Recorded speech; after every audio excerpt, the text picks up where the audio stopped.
Good evening, everyone.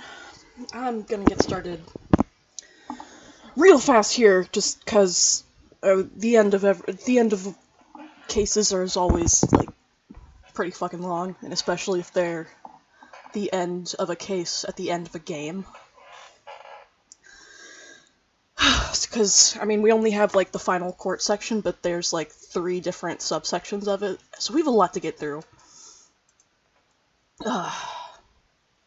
I'm glad to finally be back from my week-long hiatus. I hope y'all didn't miss me too much. But I got popcorn, I got some Truly, and we are ready to go. Hope everyone's doing great this evening.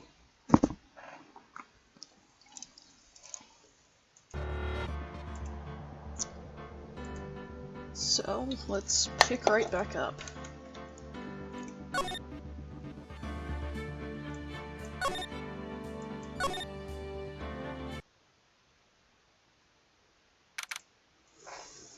So we begin at February 25th, 9:47 a.m. in the very familiar District Court Defendant Lobby number 2. This is the defendant lobby, alright, but there's no defendant. I've been trying to reach Lana all morning. Where could she be? And where's Emma, for that matter? It almost seems as if something's been happening behind the scenes. Oh, whoops, I didn't know that was gonna be Edgeworth. I thought it was gonna be Lana. Edgeworth! Knowing you, you've already figured it out. Who the owner of the 7777777 ID number is, that is. Well, I have a pretty strong hunch. Because if you'll recall, we opened the safe in Gant's office last week, and the combination to that was also a string of 7s. Looks like I'm not the only one who's figured it out. You know, the only reason this trial didn't reach a verdict yesterday is because... Very good, Descole. Oh, hey! Thanks for the raid, Pub Lion! I love you guys. Thank you so much for raiding me, Casey and Jaina. So, what was he saying? It's because there was still room for doubt regarding this ID record. If that number does belong to whom you suspect, then no doubt will remain. After all, he hasn't been officially charged with anything. True.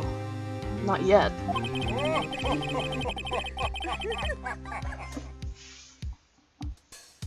Oh, thanks for the follow, Octocopi. That means a lot to me. If you're not familiar with Ace Attorney, I hope you stay tuned because we're at the end of a very crazy case. In any event, once all doubt has been removed from that list, I can call for a ruling. 5 minutes, right, and Chief Prosecutor Skye will be found guilty.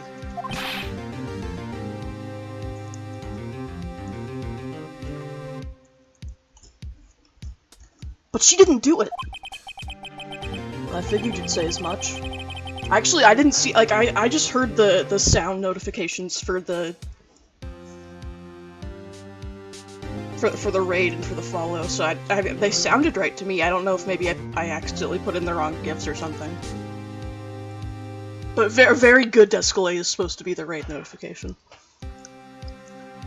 Just because I like that animation of him entering the room all dramatic. I felt like that was pretty fitting for raids. And the very good Descole is just... that's a funny soundbite. I figured you'd say as much. That's why I came here. To hear what you have to say. This is the first time he's ever done something like this. I mean, Edgeworth? Listening to other people? Outlandish. Lana's hiding something, and the only way we'll ever know the truth is to draw it out of her. The truth?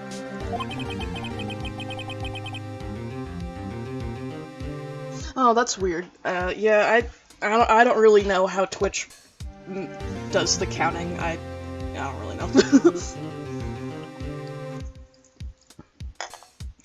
Everything goes back to the SL9 incident. Don't be stupid! Today's the last day of the trial.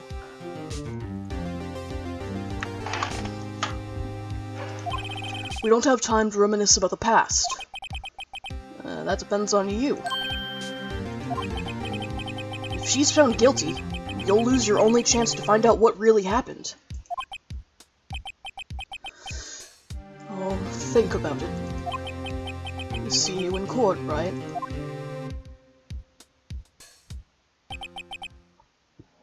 This is it. If I'm ever going to find out what Chief Gant has on her, it's now. Alright, so promptly 10 a.m. in the courtroom. Court is now in session for the trial of Ms. Lana Skye. The defense is ready, Your Honor. The prosecution is ready, Your Honor. Normally this is when the prosecution puts forth its opening statement. Huh? Wait, dude, how did you just say question mark?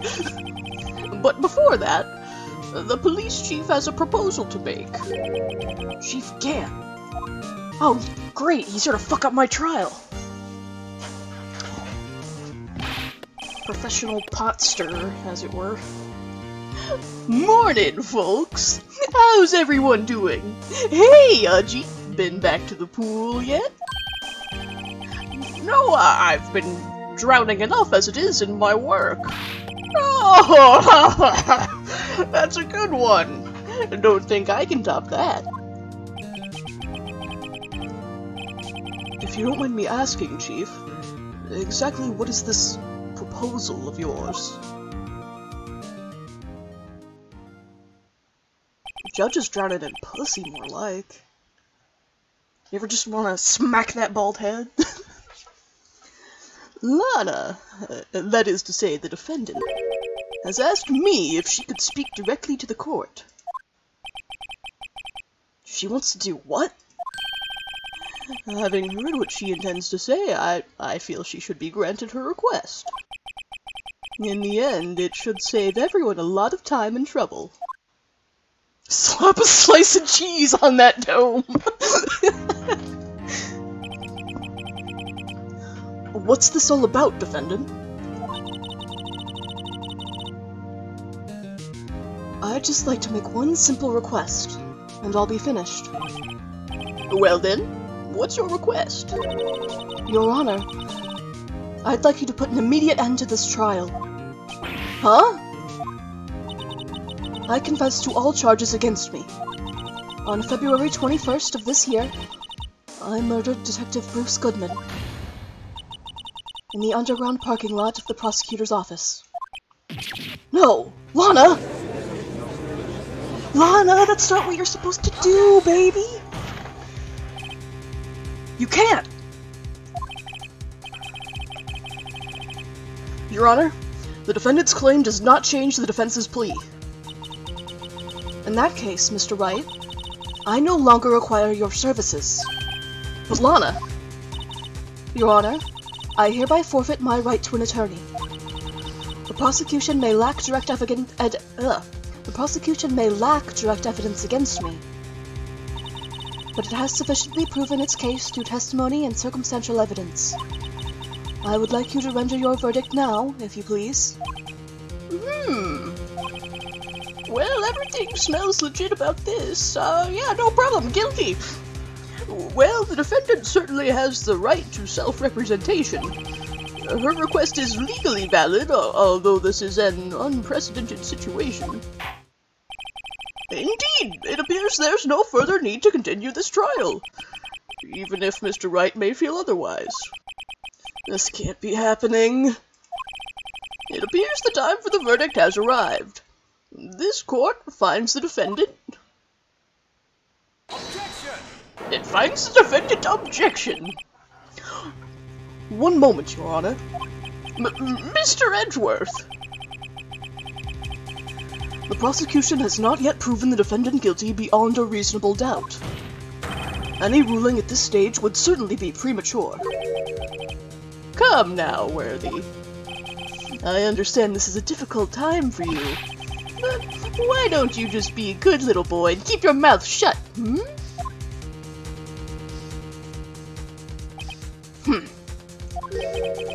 I don't think I care for your tone, Chief Gant.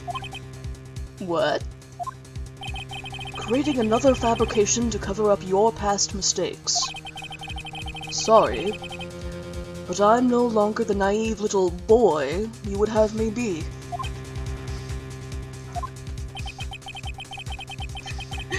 Baby girl, you are yucky disgusting. With this sudden confession from the defendant, it's obvious to me some kind of deal was struck behind the scenes. Some kind of deal, Not everyone operates as you do, Worthy. I forgot it was Wednesday. Me too, honestly.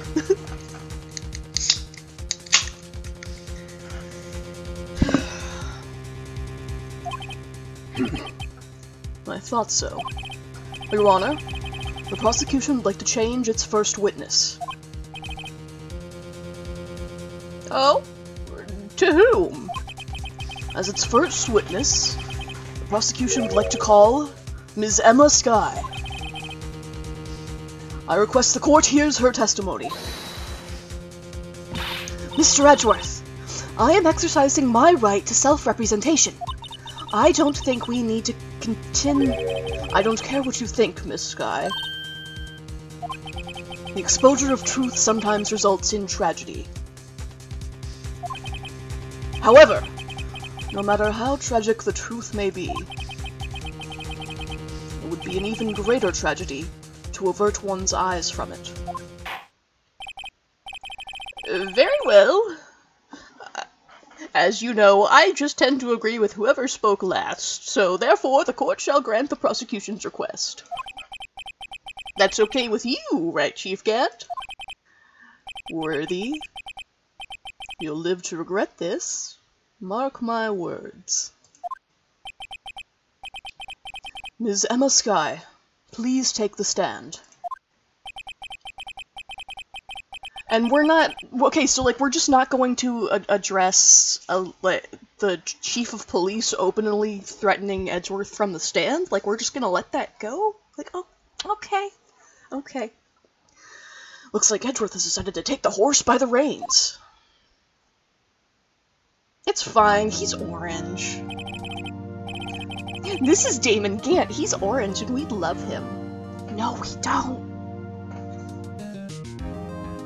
Now then, witness, please state your name and occupation.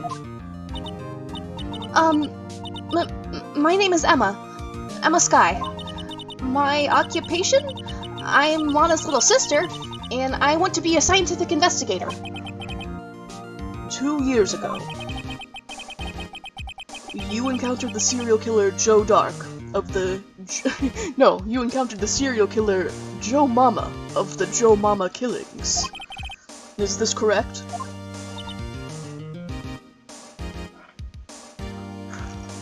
Honestly, Gant is so, like, ridiculous and silly, it's kind of hard not to like him. Like, he's a good villain.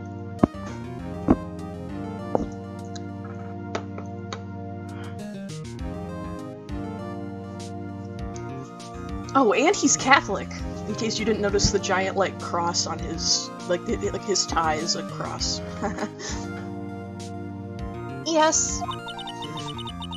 I'm trying my hardest to forget about that, though. I'm sorry. Well, actually, I'm not. I make it a point not to ever be sorry for disrespecting women. It's kind of my thing. But I'm afraid I'm going to have to ask you to recall those events one more time. Mr. Edgeworth, please remember this trial concerns the murder of Detective Goodman. Is an incident that was resolved 2 years ago really all that relevant? Yes. It most certainly is. Well, okay then. You sure gave in fast. Now, please testify about what happened to you 2 years ago. The trip to yesteryear has finally begun. It's bound to lead to the truth behind this trial. It's not a final Ace Attorney case if there isn't a case from years ago that is suddenly relevant again. Yeah, that's... Yeah, Justice for All, Trial... Okay, Trial and Tribulations, everybody knows. Apollo Justice, yeah. Investigations 1, Investigations 2. Yeah, that tracks. That's completely accurate. Edgeworth, say bitch for us. Bitch.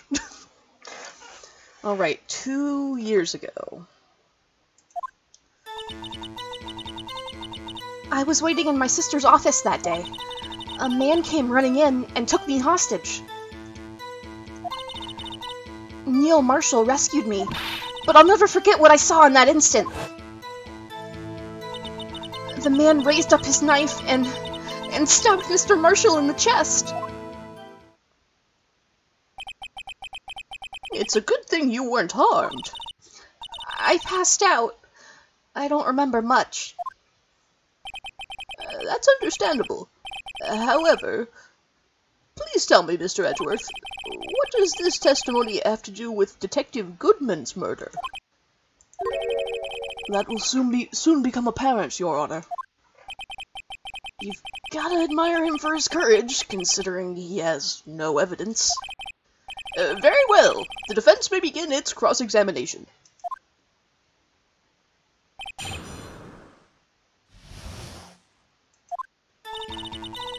Okay, waiting in my sister's office. I don't see any point in... okay. Man came running in, took me hostage. Neil Marshall rescued me. But I'll never forget what I... okay, that seems like a pretty big point. Can you tell us about that? Mr. Marshall jumped on dark. Just then, the lights went out, and it became even darker. The lights? It was just about this time of year. There was a terrible storm going on, and lightning struck nearby. So, the electricity went out? Wait a minute.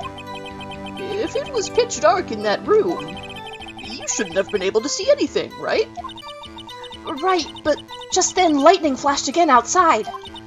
That sudden flash left an unforgettable image of the scene in my mind. I see. I told the detective about what I saw then. The detective? Yes, Detective Goodman. He was in charge of the case. It's always lightning, isn't it? Detective Bruce Goodman, the victim. Absolutely, we need to hear more. So, you spoke with Detective Goodman about this 2 years ago? Yes. That's what's so scary about this trial. And you told Detective Goodman about what you saw? Yes, but at the time, the words just wouldn't come out. That's why I drew a picture. A picture? Yes, I think she mentioned that before. Well, Mr. Wright, have you heard enough?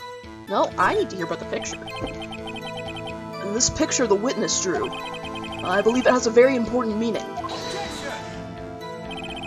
But the list of evidence I was given 2 years ago didn't contain a picture. Witness, would you mind if we added this statement to your testimony?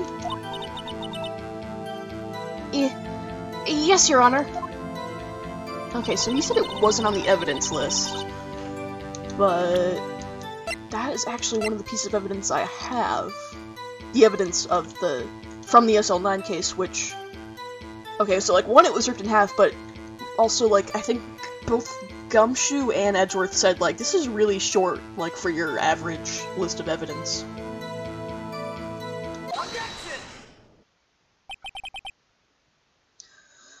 Mr. Edgeworth, this little girl put all her heart into drawing that picture.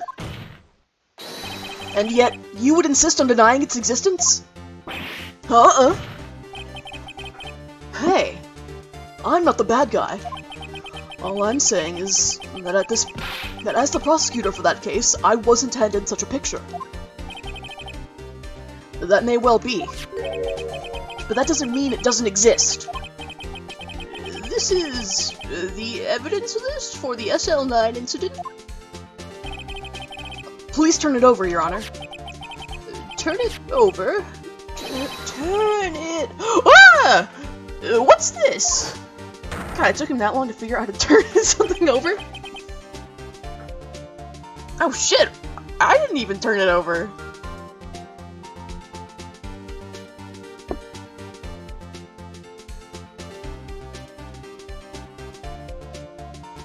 This really does look like the camera stab thing, like, it's media! Yes. What is that? Hey, that's it! That's the picture I drew! Indeed. Two men appear to be wrestling here. Objection, Your Honor! They are having gay sex.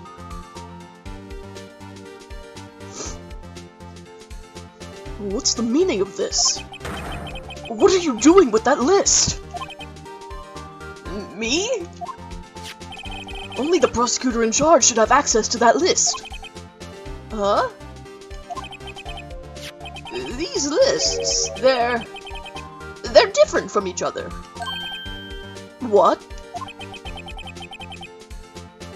It would appear, Mr. Edgeworth, that the evidence list you were handed 2 years ago was incomplete.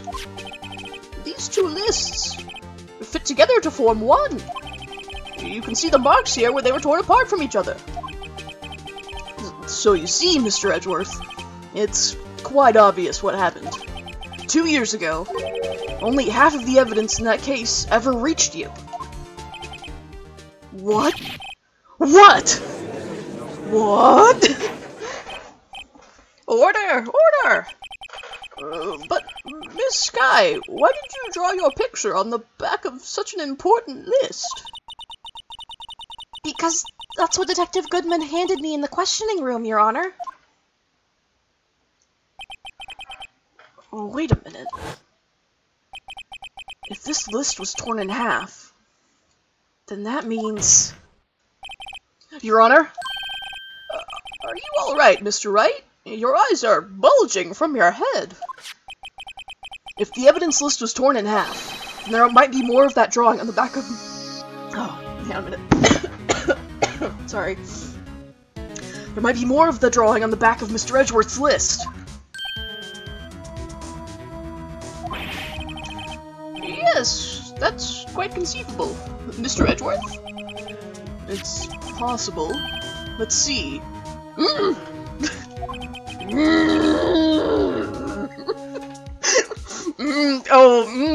Eating cheese. I'm eating some really good, delicious cheesecake.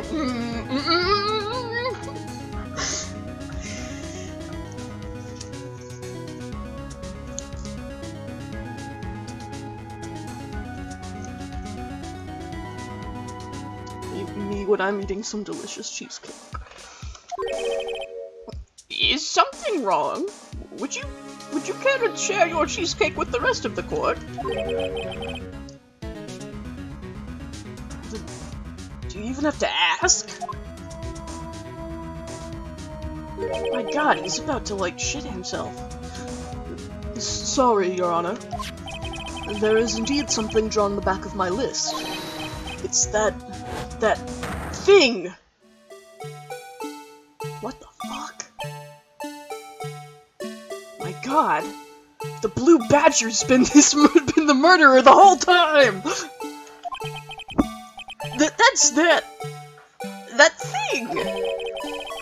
That thing that was dancing in the evidence room! Clearly, this act of vandalism is the work of a certain chief of detectives. I guess he was out of scrap paper.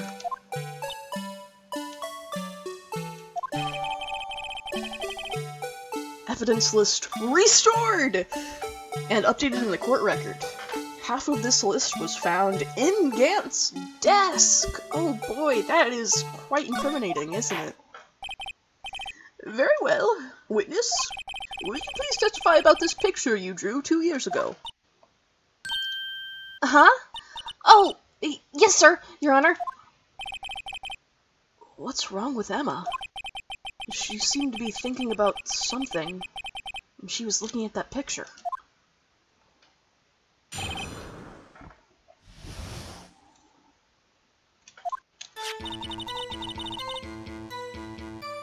This is the picture I drew 2 years ago. The flash of lightning was so bright, all I could see were shadows.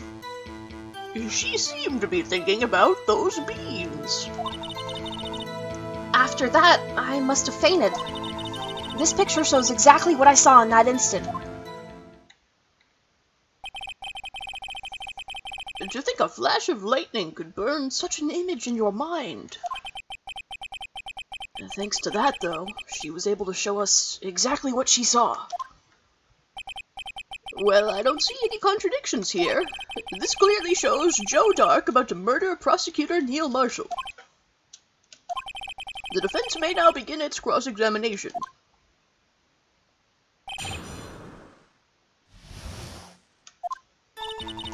Okay, this is the picture. Flash of lightning. I must have fainted. Okay, so the supposition is that this is Joe Dark, Joe Dark is here holding, like, a weapon. And he's about to stab poor Neil Marshall below him. But how did Neil Marshall die again? Where's his freaking autopsy report?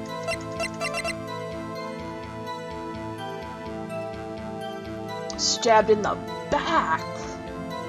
Ooh, and this shows him about to be stabbed in the chest, or like the shoulder, maybe. That's a pretty big flaw there. I hate to be the bearer of bad news, but this picture the witness drew contains a blatant contradiction.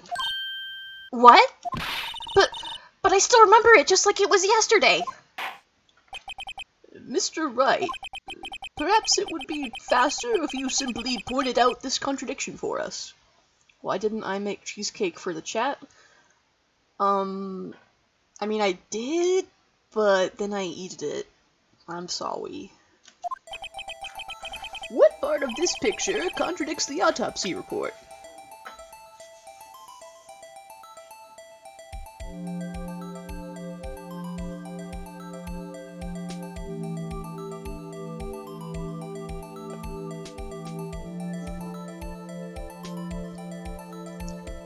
Yeah, I did it all.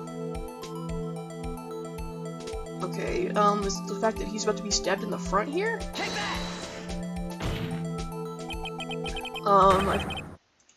It's not that. It's because the drawing stinks! What the fuck? Why are you being so mean to Emma?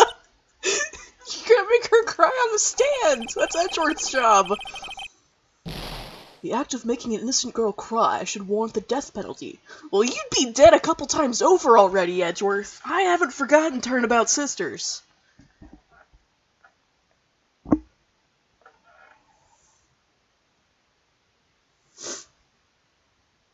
Like, oh wait, wow, like Edgeworth, like, invented feminism.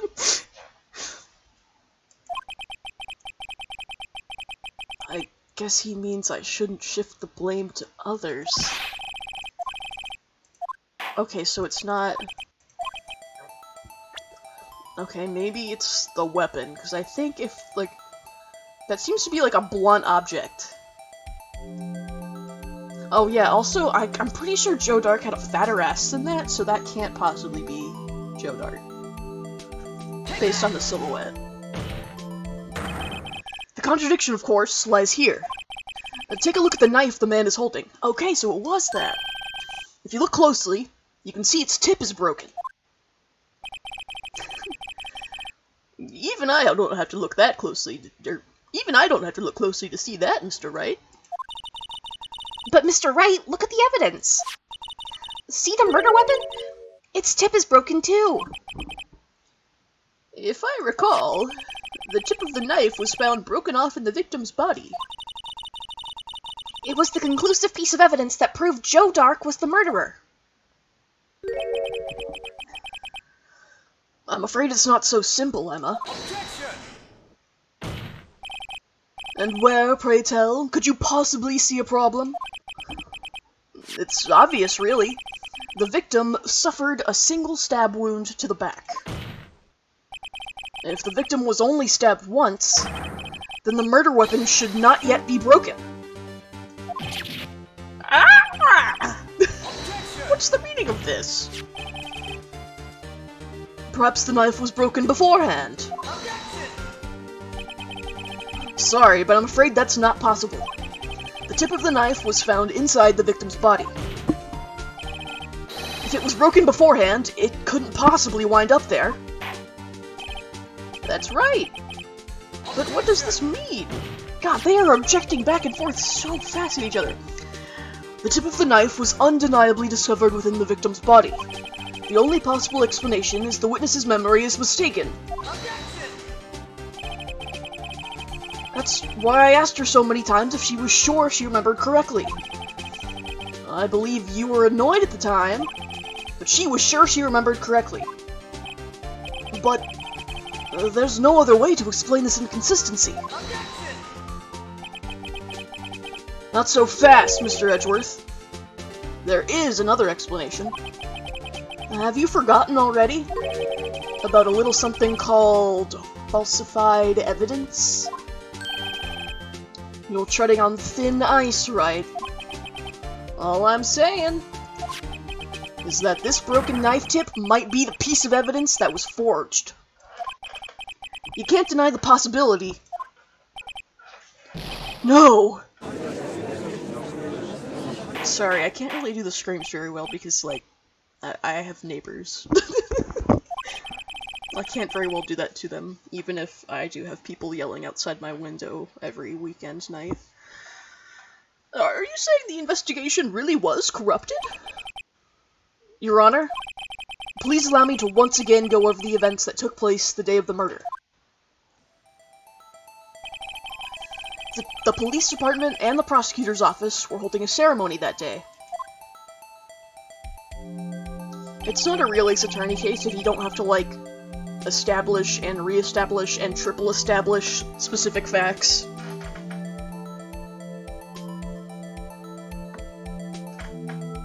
It's like there's some things that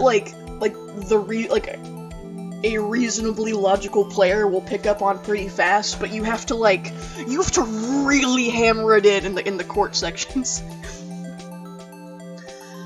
After receiving the King of Prosecutors Award at the ceremony, Neil Marshall questioned Joe Dark, along with Damon Gant.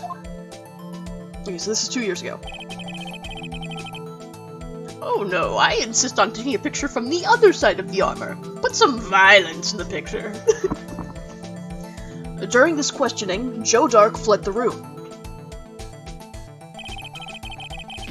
Prosecutor Marshall chased after him, and was killed by Dark.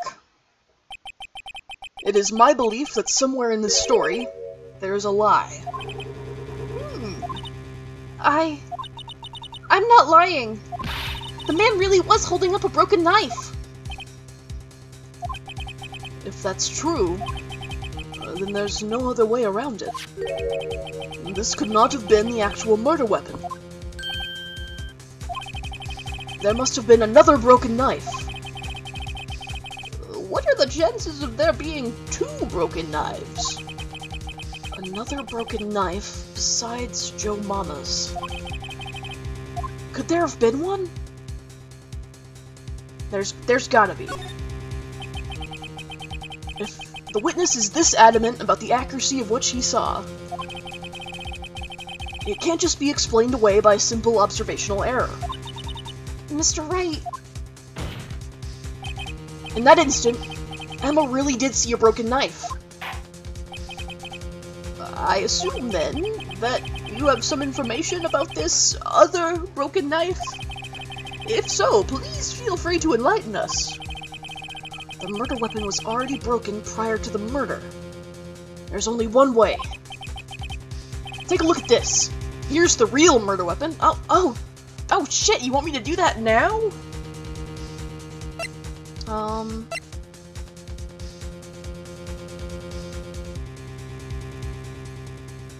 Yeah, it's that statue. There's a knife right there. Pointing directly at Neil Marshall, conveniently. The answer lies in the past. 2 years in the past. Right here inside this picture. This is a picture of the award ceremony. is it, Mr. Edgeworth? And can you please stop yelping in my courtroom? It's the broken murder weapon. Notice the award, Prosecutor Marshall is... Oh shit, it's not that. Oh shit, because that was broken already. Shit, I was thinking of the statue. That's a broken knife. As we earlier concluded, the knife in the drawing was not Joe Dark's knife. That being the case, the knife the witness saw was in all likelihood from this award.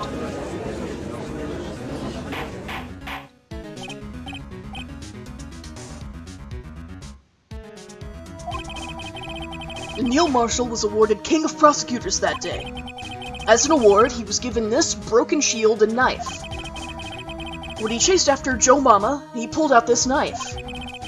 Being a prosecutor, he did not carry a pistol.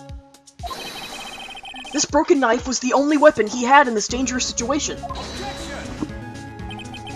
But that can't be. Oh? And why not, Mr. Edgeworth? Because if the King of Prosecutors award knife was the murder weapon, then the murderer and the victim would be reversed. What do you mean? I mean, this man raising a knife would have been Prosecutor Neil Marshall. Oh. Oh! Shit! But the prosecutor was the one who actually died. Unless... That's true. What's going on here? It seems Mr. Wright has been a bit too eager to jump to conclusions. Wait! I remember now! I remember everything! The witness? Mr. Edgeworth! What is it? Could you show me your evidence list again, please? His list? The one with that picture scribbled on the back? I remember everything. Okay, Logan! Nah, Emma's X23 for sure. Oh, my mind! I knew it! This picture. I'm the one who drew it. What? You drew that? That's right. The list wasn't torn in half at the time I drew this picture. Wait, why are they playing the fucking Blue Badger music? Pardon me? The list wasn't torn in half at the time I— Okay, that's fucking obvious. Okay, like, I know you're 14, but like... Duh!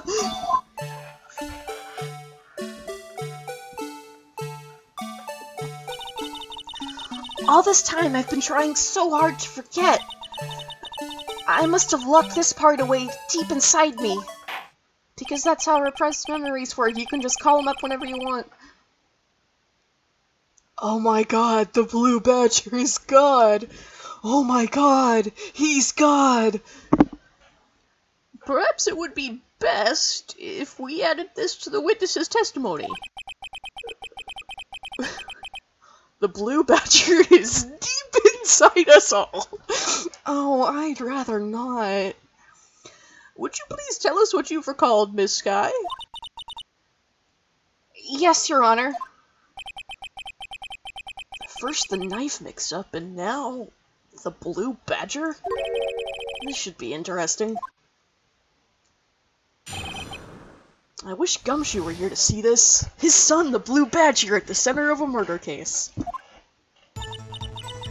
When I saw that man raise his knife, I panicked and rushed toward both of them. I think I knocked away the man with the knife. Just then, there was another flash of lightning, and that's when I saw the Blue Badger. He wasn't in the room, but I'm sure I saw his shadow. What the fuck? Hello? This is certainly most unusual. Objection! Oh my god, can the blue yay, the badger's blue. You know what else is blue? The TARDIS. The blue badger can time travel. Try impossible. The chief of detectives hadn't even designed him until this year. That would mean he didn't even exist 2 years ago. Yes, well, the defense may now begin the cross-examination. Stop! Please! Don't pursue this any further! Lana! Blue Badger Cable showing up in a TARDIS! Okay, Nikki, I know what your stream fan art has to be tonight. Not that you were ever required to draw stream fan art, I enjoy it when you do. I look forward to it.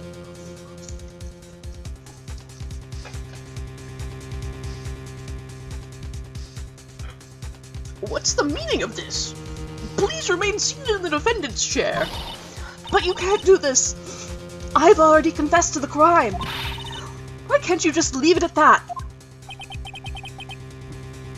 Chief Prosecutor Sky, we've already come this far. It's too late to turn back.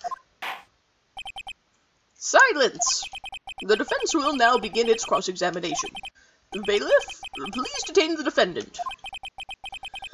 It seems we're finally getting to the core of the matter.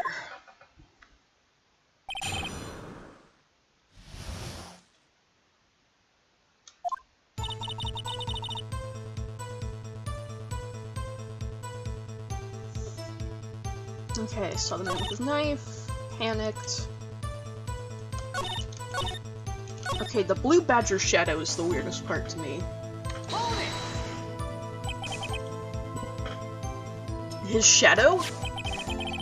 So you mean you didn't actually see his face with its winning smile and all? That's right. But I still remember it. He had 3 creepy horns. This is pointless. Now, that thing couldn't have possibly existed 2 years ago. The witness must be mistaken. That may well be. But what's important is what caused her to think she saw what she did. Uh-oh. And I suppose you have an explanation? If so, then by all means, please show us what this shadow really was. What was it Emma saw when that lightning flashed? Who is this blue badger, really? I just might know. The blue badger hadn't even been dreamt up when Emma drew this picture. Yet she's certain she saw its shadow. Ladies and gentlemen, it is the defense's belief that on that fateful day 2 years ago, there indeed was something that looked similar to the blue badger. Something that is now sitting in this very room. Mr. Wright! No, it wasn't me. In this room? Very well, Mr. Wright. What is it that the witness saw in that instant? Please show us this mysterious blue badger look-alike. Okay.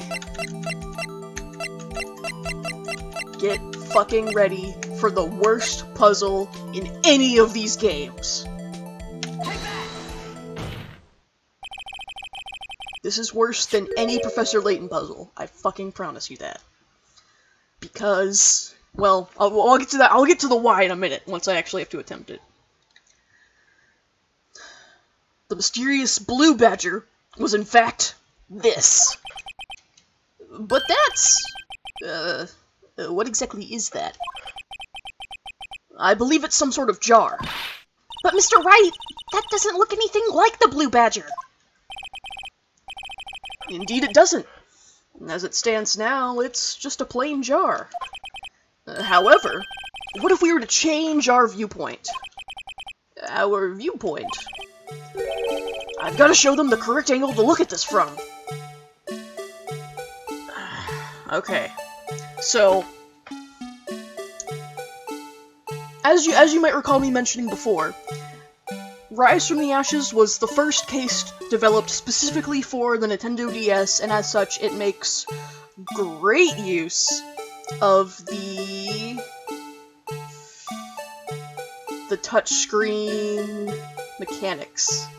Unfortunately, this is the PC port of the trilogy on Steam, so I have none of the deliberate, precise touchscreen controls as our DS Ace Attorney game owners have. So this puzzle is a notorious bitch, because I have to line this up just ever so precisely using only a keyboard and mouse. And it's not even like Layton where I can like simulate the touchscreen with my tablet, because I only have like the mouse and keyboard options through Steam, because Layton I was emulating, and I could use whatever I wanted for that. So like, I'm looking at a picture of how I need to line it up right now, but I'm still like, oh my god, it's gonna be crooked. Shit, I didn't mean to submit it yet! I need to make it look more like the Badger. Allow me to remind the defense its case hinges on the witness's drawing. If Mr. Wright can't match the shape the witness drew, we cannot accept his claim. I've got to find just the right angle. Yeah, whatever. I gotta rotate this shit. And it is the most finicky shit. No, I keep meaning to hit R, and then I hit E instead, which presents it, and then I get in trouble. It's the most finicky little thing for how precise it has to be when I have none of that control available to me. Yeah, and I have the Blue Badger theme song, like, taunting me this whole time.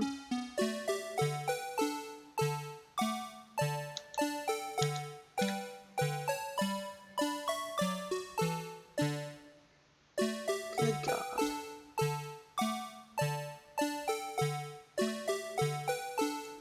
This is the bad place! Like, Phoenix, what do you have for me? Oh, I have proof that Emma saw the silhouette of what she thought was the Blue Badger, but wasn't actually the Blue Badger. Do you have the vase rotated improperly again? No, of course not.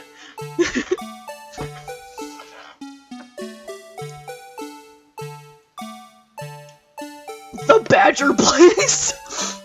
That's gonna be the name of the YouTube VOD when I upload this after the stream. The Badger Place. The Badger Place. This is the Badger Place! No, fuck! I didn't mean to hit E again! So yeah, like, when I was playing this the first time last year, I had to do this, like, a million times over. Like, even right now, I have a picture on my phone of, like, how exactly I need to rotate it. But it's still...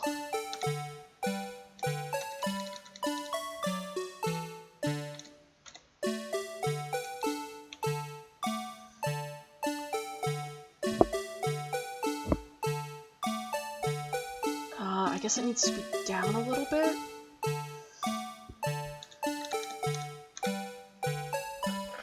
There, is that badgery enough? I think this is it.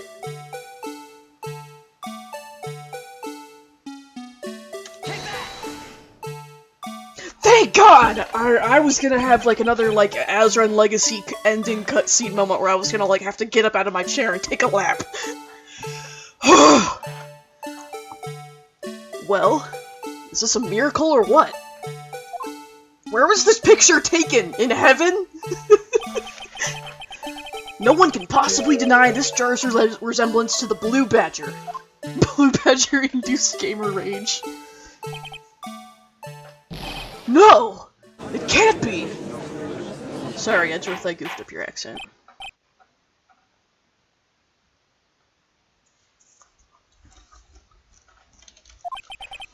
The defense has proven its claim. In Blue Badger, we do trust. The mysterious Blue Badger witnessed on the day of the crime was actually this. Although we all enjoyed Mr. Wright's dramatic performance, one question remains. Oh yeah, you want to talk about being dramatic, you little fruit? What's your point? What do you mean? So that badger thing was actually just a jar. That doesn't change anything. I'm afraid that's where you're wrong, Mr. Edgeworth. You see, this changes everything. Indeed? Very well then. Please tell us. What's different now that we know the witness saw this jar? Shit. A location? Allow me to take these in turn. At the moment of the murder, the witness saw this jar. Your Honor, Final Fantasy XIV. Death.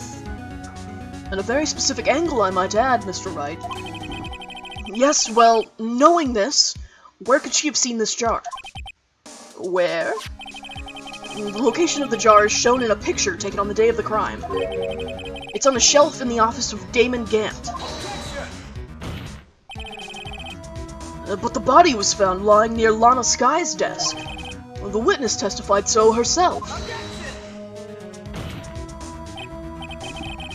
Yes, and it is these two facts that reveal what actually transpired. You see, the struggle between Dark and Marshall did not take place in Lana Sky's office. It happened on the other side of the room in Chief Gant's office. Are you implying the murderer moved the victim's body from Damon Gant's office to Lana Sky's office? Yes. Why would he do that? There's no reason. Exactly! What the Phoenix? What the fuck? If there wasn't a reason, he wouldn't have gone through the trouble. The only logical conclusion is that there was a reason. Do you know what that reason was, Mr. Wright? I finally figured it out. So this is why Lana tried to stop the trial. It's too late to quit now, though. Please recall the witness's testimony. She said she knocked away the man who was holding up the knife. In the next instant, the jar was hit and flew through the air. Now tell me, what could have sent the jar flying? That would have to have been the impact the man made when he was knocked into the wall. Ladies and gentlemen, if I may draw your attention to this picture once more. If the man was knocked in the direction of the shelf the jar was sitting on, what would he have hit? Ah! The suit of armor! Holding a very sharp and dangerous-looking sword. Sir, that is clearly a spear. Come on, have you ever played Fire Emblem? Yes. And since the man who was knocked into the armor was carrying a broken knife, he would have had to have been Neil Marshall, wielding the King of Prosecutors trophy. No. Mr. Wright, you can't be thinking. Yes. Oh yes, Fire Emblem, the only game with spear! There is another possibility of what actually transpired in that room. Another possibility? Of course, the perpetrator would have had no idea, but nevertheless. I don't know if I can go through with this. Mr. Wright, what's the matter? If events took place as the defense theorizes, then the outcome is obvious. In that moment, assuming the man Emma Skye knocked away was actually Prosecutor Neil Marshall,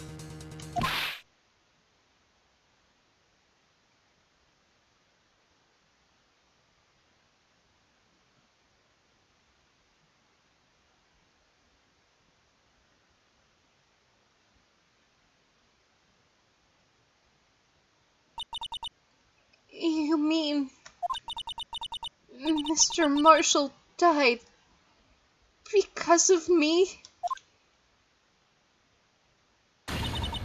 No!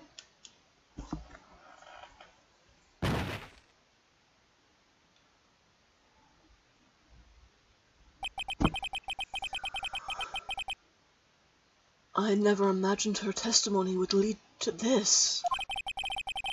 So it was the witness who took the victim's life, and then proved so with her own testimony. This is unprecedented.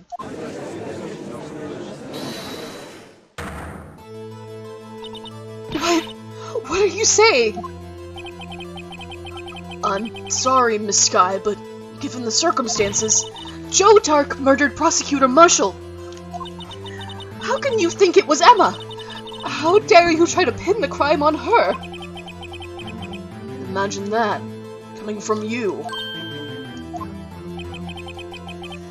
If you recall, it was you who admitted to forging evidence 2 years ago. And the reason you moved Prosecutor Marshall's body was to keep anyone else from finding out about what Emma did, wasn't it?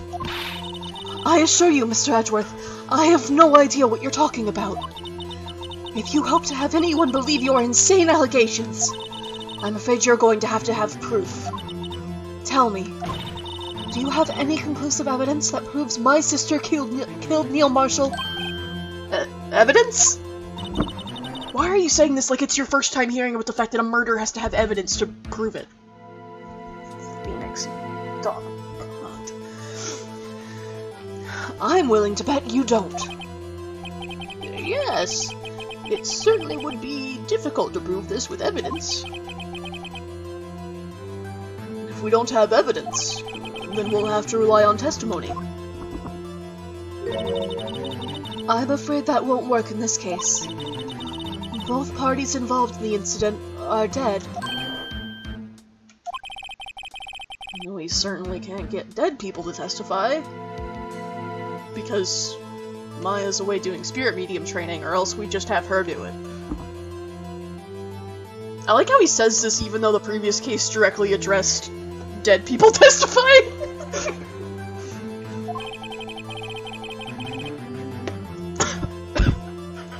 Like, no, man, just call Maya back from her spirit training and be like, hey, can you channel Neil Marshall for us and find out who really killed him? Okay, this has all been a wild goose chase from the very beginning.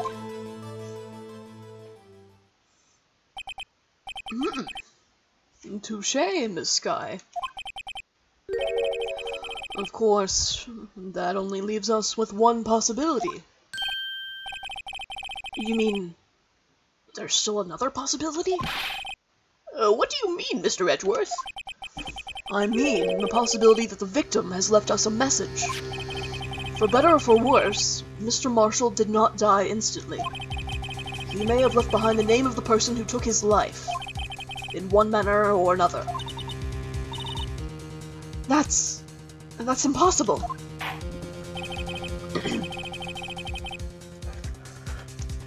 Well, Mr. Wright, this is the only possibility left to you. A message from the deceased. Does such a message exist? I've gotta think back to the court record. Yeah, I don't understand why he would do that if it was Emma. Like, from what we know, Neil Marshall was, like, a pretty, like, good stand-up guy. I don't think he would be like, hey, everyone needs to know the 12-year-old killed me on accident. Okay. It is in the evidence. This message from the deceased is already in our possession. Mr. Wright, will you stop at nothing to prove my sister a murderer? Do not be mistaken, Miss Sky. Our purpose is not to accuse Emma of any crime. There is only one thing we seek. The truth. No matter how painful it may be. Yeah, honestly, at this point, like, in my first time playing, I was literally like, what the fuck are we trying to do here? Like, what? I don't understand what my actions are meant to, like, to what end Phoenix's actions are going towards. Now then, Mr. Wright. Please show us the piece of evidence that conveys a message from the deceased. Hey, it's our good friend, the unstable jar. This is the message left by the deceased. This is that blue badger from before, right? Oh, is he going to just speak the killer's name? If that thing could, I'm sure it would. Looks like everyone's forgotten this is just a jar. A message was left here, on the surface of this jar. What do you mean? If you look closely, you can see a faint trail of blood on this jar. Go put Gingy's thunder jacket on. I don't want her to get scared. It looks like someone wiped the blood away. Yes, but notice, for some reason, the blood on some of the fragments was not wiped away. Yes, there is a line here, drawn in blood. So what you're saying is these dots were once lines. Prosecutor Marshall did not die instantly. He used the few precious moments left to him to leave behind a message. One that someone apparently wiped away. But blood must have seeped into the jar where the lines changed directions. Precisely so. All we need to do is connect these points, and the victim's message will become apparent. No. Mr. Wright, what kind of message did the victim leave for us? Your Honor, I believe these bloodstains will reveal to us the answer. I've got to connect these dots to make letters. There's only one thing the victim would have written, given the circumstances. His murderer's name.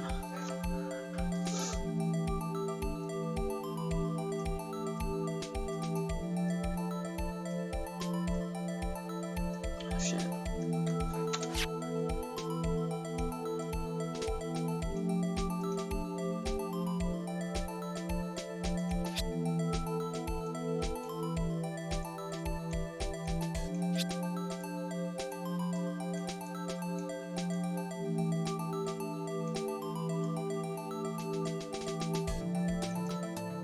I guess I can only do these strokes in a specific order.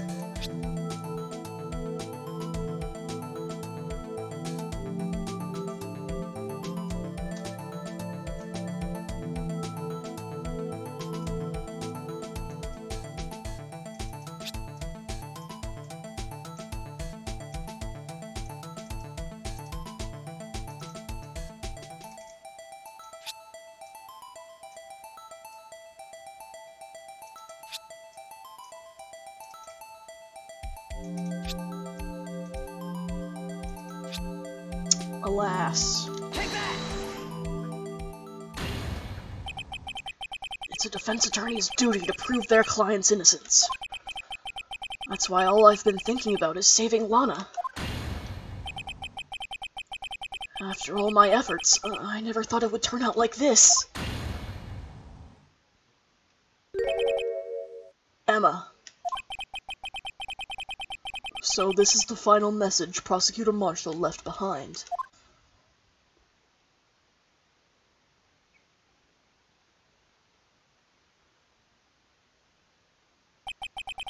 Of all people. She may not have meant it, but in the end, the one who took the victim's life was Emma Skye.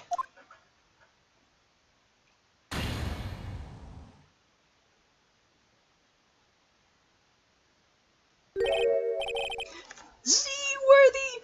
Can't say I didn't warn you. Go to hell, you motherfucker! Chief Gant, do you understand the implications of what you've done? What are you talking about? 2 years ago, Joe Dark was sentenced to death. He was convicted because of his final murder. I believe you were the prosecutor in the case, were you not? Ack! Ack! He said like Kathy from the comic strip Kathy. Yes, Worthy. Because of you, an innocent man was sentenced to death. Not only that, but you used forged evidence to ensure his conviction.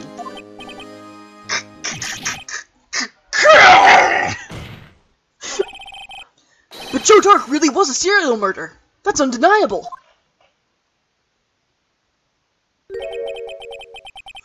Well, I'm afraid that's not important. Didn't you know? We aren't defenders of justice. What? We're merely keepers of the law. What if Edgeworth sounded like Germa?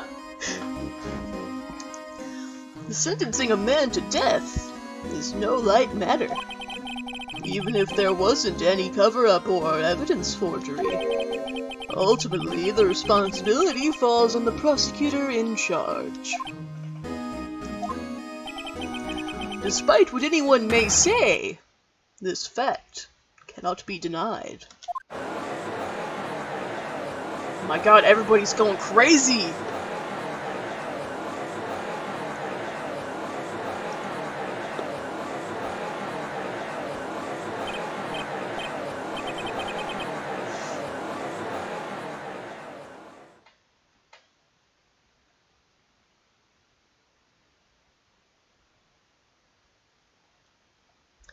The gavel's pounding fell on deaf ears.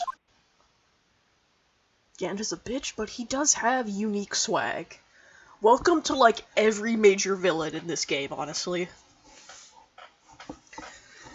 You may not like to admit it, Minister, but you gotta admit, Damon Gant's got style. Unable to settle the crowd, the judge declared a recess. Where this trial is headed, no one knows.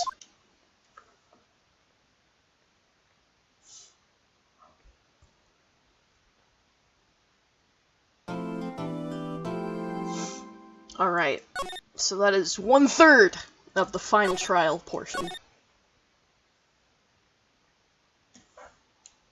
I'm gonna say let's take a brief bathroom break while I have the chance.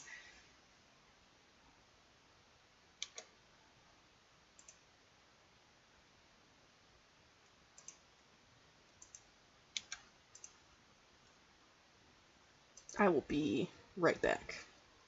Yep, we still have 2 more sections to go through. I told you this is a long one. Alright, see you in a minute.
Okay, I'm back. I'm so glad everyone was behaving themselves and talking about cock, apparently.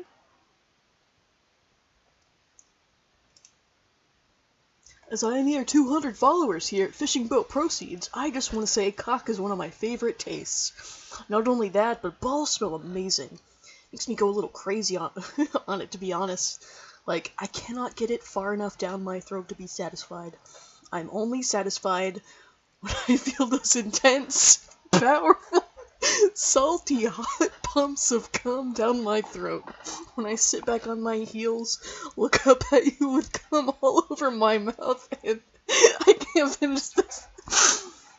And slobber running. Yeah, okay, whatever. Anyway, back to the trial. Remember, there's a 14-year-old on trial for murder here now.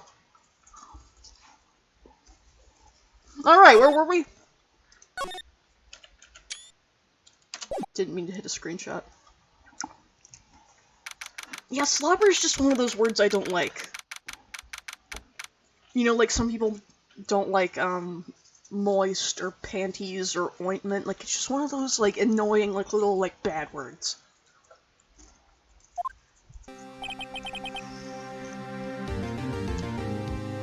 Sorry, Edgeworth. I didn't mean to get you in trouble. Don't worry about it. This is my problem, not yours. Hope I'm not interrupting anything, pals, especially not a very, yearning charged exchange of dialogue between two co-workers. Hope I'm not interrupting any sexual attention here, pals.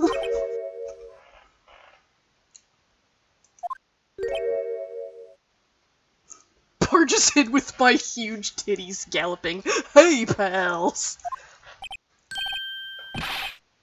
Oh! Guess I am. I'll come back later. Oh, he's sad! Wait, Detective Gumshoe! What is it? You made him pout, Phoenix! You got a lot of nerve, pal! Making a detective run all around while on duty. Breasts into the courtroom, poopily. Damn, I wanna rein in them tatas. Well, get in line behind me. And to top it off, you called me here. I've seen happier people at funerals. I take it Lana's having you run errands again. Let me tell you, this is the last time, pal. Here, she asked me to give this to you if there was a break in today's trial. Evidence law. Andrew was just talking about this the other day. You must know the 2 rules of evidence law. Rule number 1, no evidence shall be shown without the approval of the police department. Is that right, Mr. Wright? It seems so. You could at least study some evidence law, really.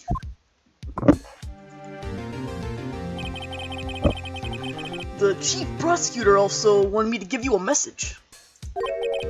There's only 2 laws, and they're both totally real and not something I made up just now. A message? She said if you're planning to take him on, you're gonna need this book. Him. Ah, there he is. That motherfucker. What a tool. I guess I'll need to give this book a thorough read. What does that title say? Evidence Law for Dummies. And it has a little goofy picture of a bird with like a Sherlock Holmes, Herlock Sholmes little detective hat and his little pipe, because he's a detective. I see. Glad Lana thinks so highly of me. Evidence law securely slipped into pocket. From this guy explains that's it, the finite 2 rules of evidence law. That is all there is to evidence law, and there are no more, there's no nuance. There's no nuance, there are no exceptions, there's just 2 rules, and we put them all into extra large print so we could fit this into a 30-page book.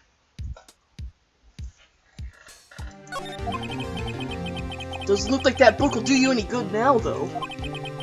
All that's left now is the Chief Prosecutor's sentence.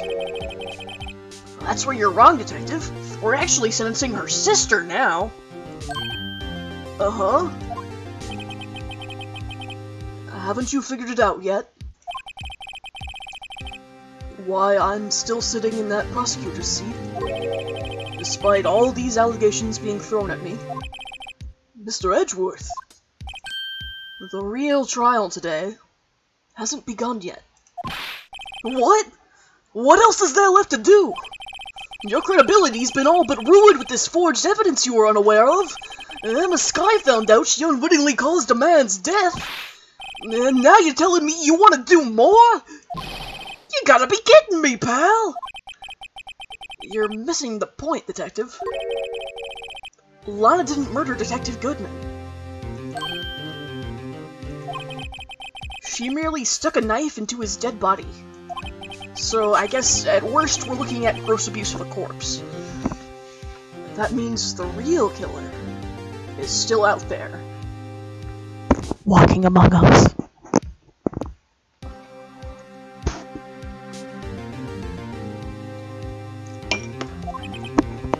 What? And we're going to expose him. No matter what it takes. We're gonna pants him in front of the whole court and expose his bare ass for all to see. This case has hurt too many people. It's time to bring it to an end. Yeah, cock! Let's see, does Steam Ace Attorney let me do console commands? Let's see, like, / see that nasty thing.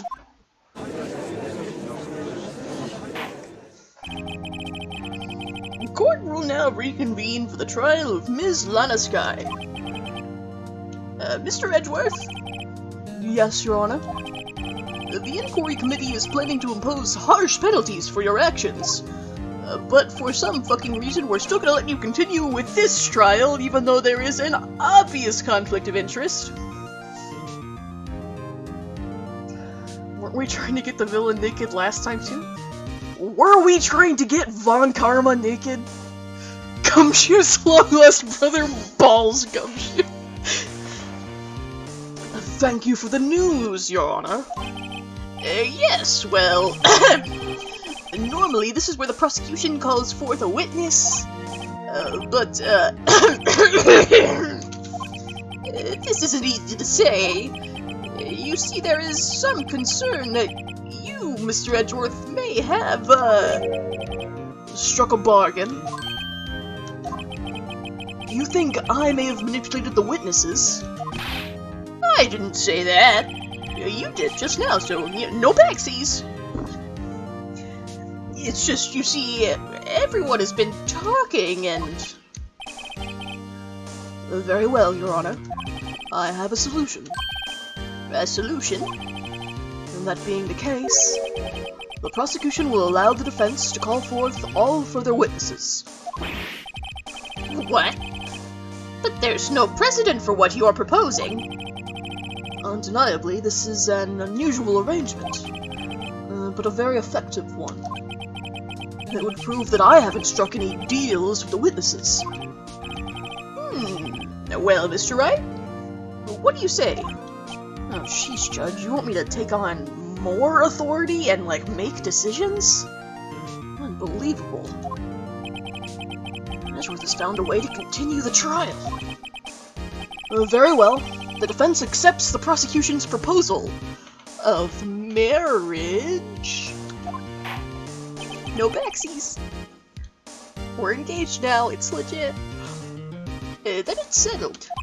The, defense may now call forth the next witness. Wow, that is so weird to say. Mr. Wright?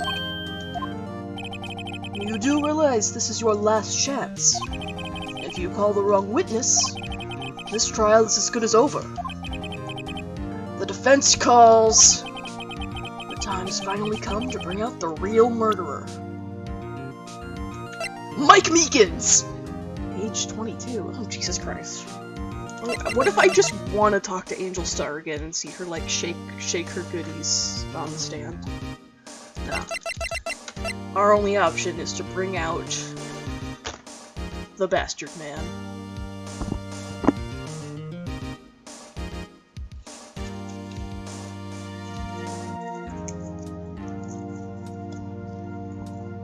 After I eat some popcorn real quick, give me a sec.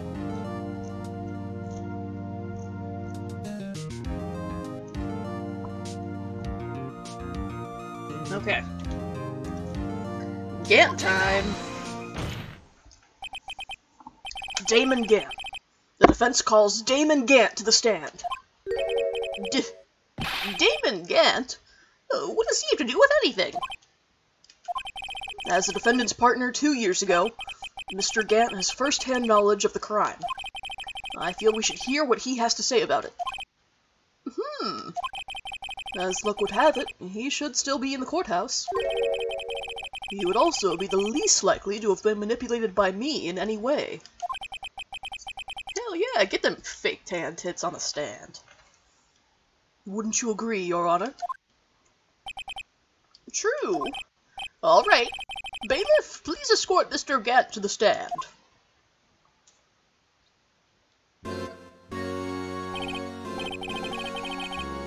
Witness, please state your name and occupation. What is this? Some kind of practical joke? Warning, had a margarita tonight, so I'm in high form. Oh, awesome! Love me some margaritas. I was just on my way to lunch. Your name and occupation, sir? Worthy. Are you sure you want to do this? Your name and occupation. So, you want to play hardball, eh? But please, Mr. Gant. Fine. My name is Damon Gant. I'm the acting chief of police. Now then, Chief Gant. The court requests to hear your testimony. Oh, righto! What's with the green face? First, let's clear up this SL9 incident. Oh, you mean that time when Lana's sister murdered that prosecutor? Personally, I think it's been made pretty clear already. His laughing and clapping sprite looks like, it looks like one of those, the wind-up monkeys that claps the cymbals. Like, they had one in Toy Story 3 and it was, like, really fucking scary. That's what he looks like. He's like...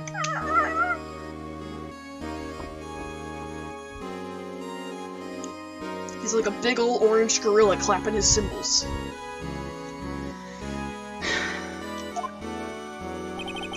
There are still some things unaccounted for.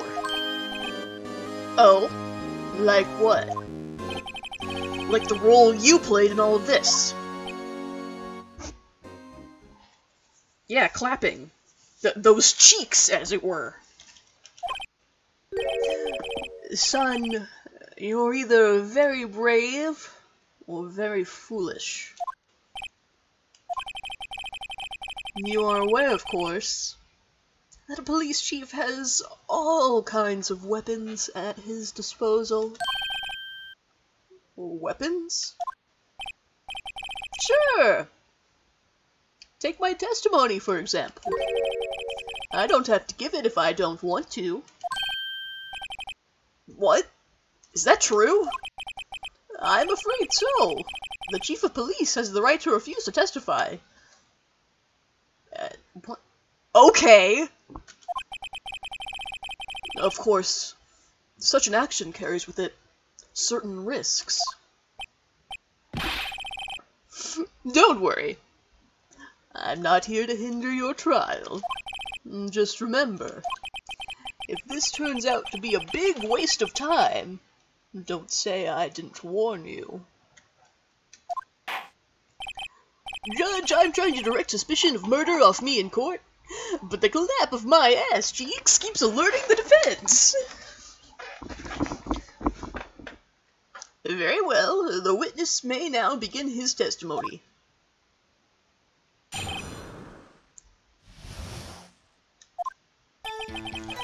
as I recall, Neil and I were questioning him that day. Make a long story short, we slipped up. That power outage didn't help either. When I went to my office, I found Lana there. Apparently, she had already arranged the crime scene. As you can see, I had nothing to do with the forgery.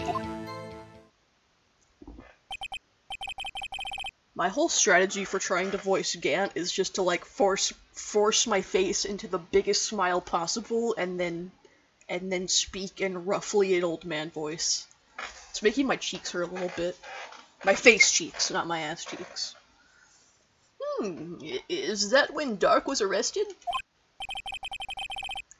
Him? He was lying on the floor, unconscious. Like, I'm just basically trying to make him sound as slimy as possible.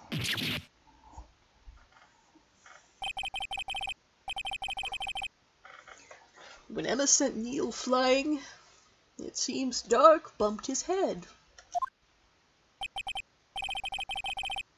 I see. Everything seems pretty clear-cut.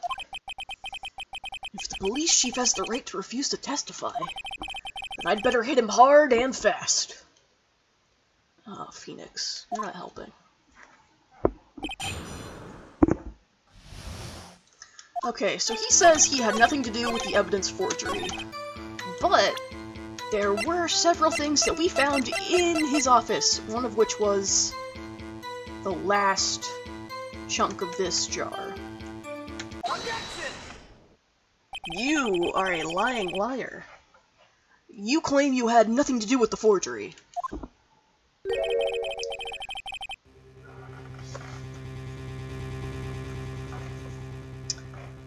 But I'm afraid that is a claim you cannot back up. Explain yourself. Several pieces of evidence were found in your office. Take this jar, for example. That's that blue badger you showed us earlier. A piece of this jar was discovered in your safe.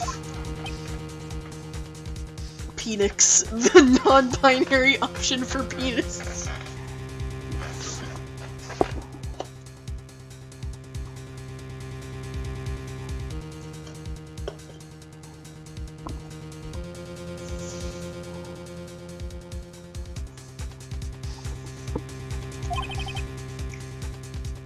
Not only that, but the evidence list I presented earlier was actually found inside your desk. It was found where?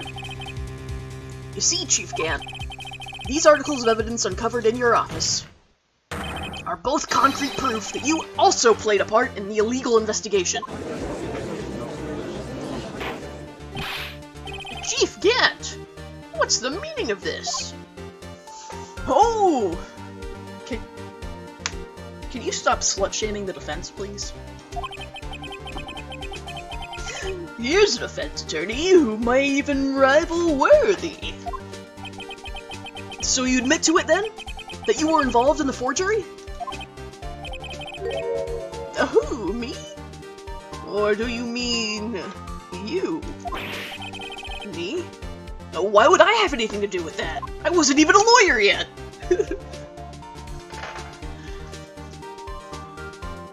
Well, you were the one who snuck into my office when you found this evidence.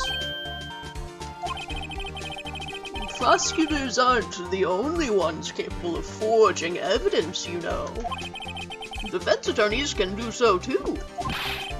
Isn't that right, Righto? However, Detective Gumshoe was present during the investigation.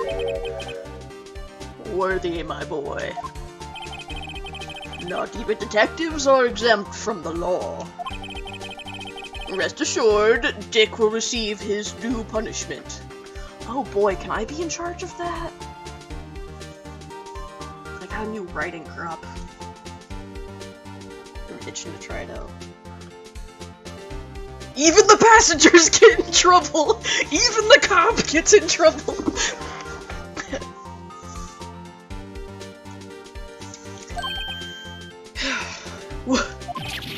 What? Detective Gumshoe's salary drops any further, he'll end up paying to work! Yes, well... In light of the detective's presence, please give us your testimony regarding these pieces of evidence found in your office, and their relation to the forgery that took place at the crime scene. My. Kids these days no longer know how to put two and two together.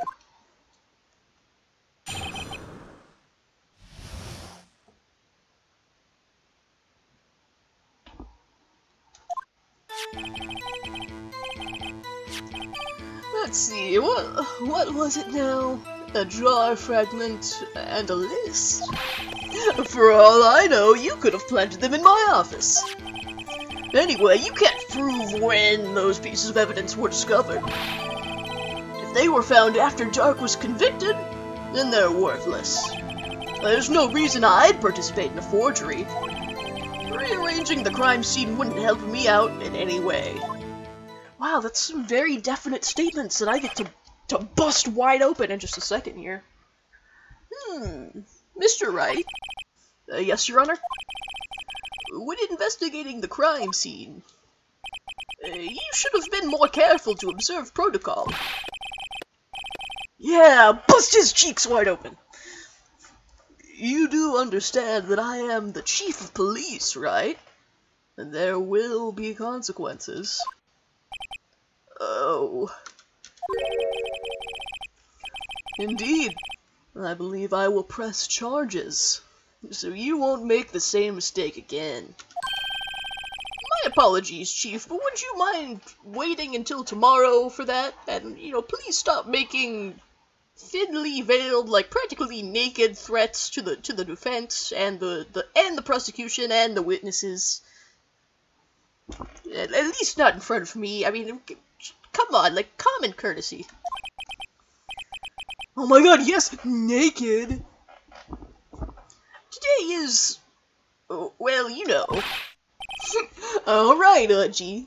In return, though, I know, that place, right? Uh-huh. What are these guys, telepathic? Ah, my mind!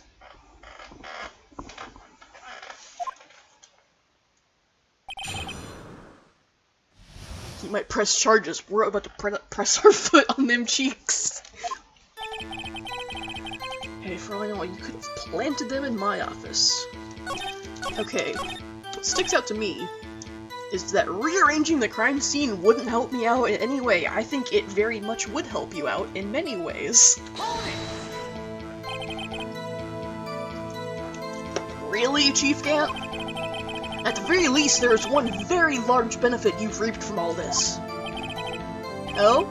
I wasn't aware. What is this benefit? What if he's not wearing leather gloves, but his black shirt is a bodysuit? I don't want to imagine that. The sexual tension of No Susie's Dream for a Week is finally being released. Everyone just going full cum-brain mode in my chat. That would, of course, be the position you have. Chief of Police. Oh! The resolution of the SL9 incident secured your promotion to Chief. That in itself is sufficient motive. While they are the same color as his shirt, I mean, is he wearing a collared, latex bodysuit? And has a tie on, under the collar? Oh, that is a good one. I'm just saying, throws up hot dog. Huh? You really think I'm that incompetent? What do you mean? Even without that case, I was already in line to become the next chief. The resolution of SL9 merely sped up the inevitable a little. Is that true, Edgeworth? Yes. He was going to be made chief anyway. Be careful when pointing that finger, or you might wind up being the one pointed at. I thought the phrase was like, you know, when you point a finger at someone, you've got 3 fingers folded back pointing at yourself. Like, I mean, that was, at least that was what, like, my, like, kindergarten or 1st grade teacher taught us during our, like, anti-tattling lesson. So that means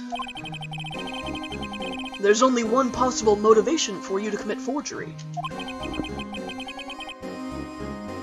If you didn't do it for yourself, then you did it for someone else.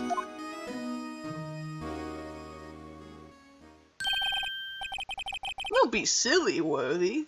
You know me better than that. There are only 3 people I look out for. Me, myself, and I. Oh, shut the fuck up! There.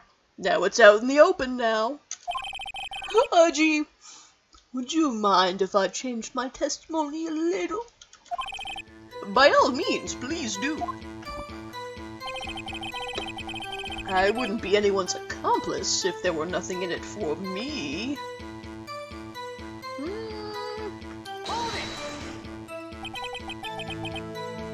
Nothing in it for you? Sorry, but the only person I care about is yours truly. That girl, Lana's little sister, was it? Resisting the urge to put cat ears on Gant because I know I'd instantly go to hell. You have been Spange, you have been teleported directly to hell. Honestly, I think you should, like, okay, this sprite in particular is just begging for a cat ear headband photoshopped over the top of it. All Susie's Tree Watchers are going to hell anyways. Do it! Yep, that is my slogan to try and beat 50 followers. It's like, hey, wanna get teleported directly to hell? Follow me! If you think I felt sorry for her, you'd better think again. You're right. You don't feel sorry for anyone. Be tough on crime and tough on people. That's how I was raised. You seem to be lax enough on yourself, though. Oh, that's a good one, Worthy. Could there have been something in it for him? Given his selfishness, would he have helped someone out? Yes. Yes, he would have. True. You might not help out anyone for their sake. But if it would benefit you, you might decide to assist someone. Mr. Wright, it appears you're positively determined to portray the chief as a nice man who likes to lend people a hand. Judge, have you been paying attention at all? That's not what I mean. Very well then. Who is this person you believe Chief Gant may have helped forge evidence? Unfortunately, that is my defendant, Lana Sky. Take that! Chief Prosecutor Lana Sky! The defendant? Judge, didn't you know Gant said he'd give $50 to anyone who asked? I'm picturing, like, Gumshoe asking him for $50 and then sneaking away and coming back later, like, with a fake mustache on and asking for $50 again, and then just, like, he just keeps returning in different, like, silly disguises asking Gant for $50. I believe it's quite obvious in light of the circumstances. Emma Sky fell victim to an unfortunate series of events. Emma Sky fell victim to a series of unfortunate events. Who would want to help her more than her own sister, Lana? And as for Chief Gant, he would also have a reason to help Lana if she asked him to.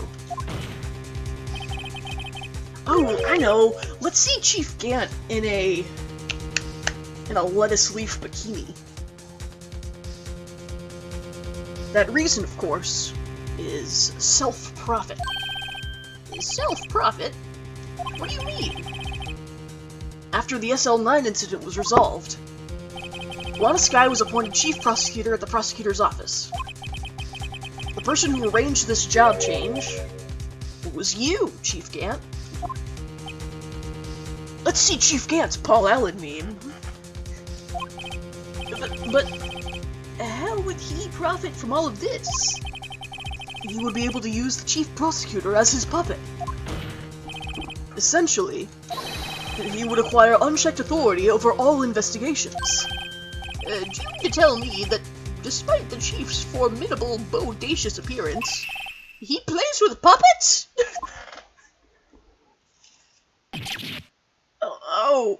Wait. You must mean puppet as in someone forced to do his bidding. Oh, no, never mind.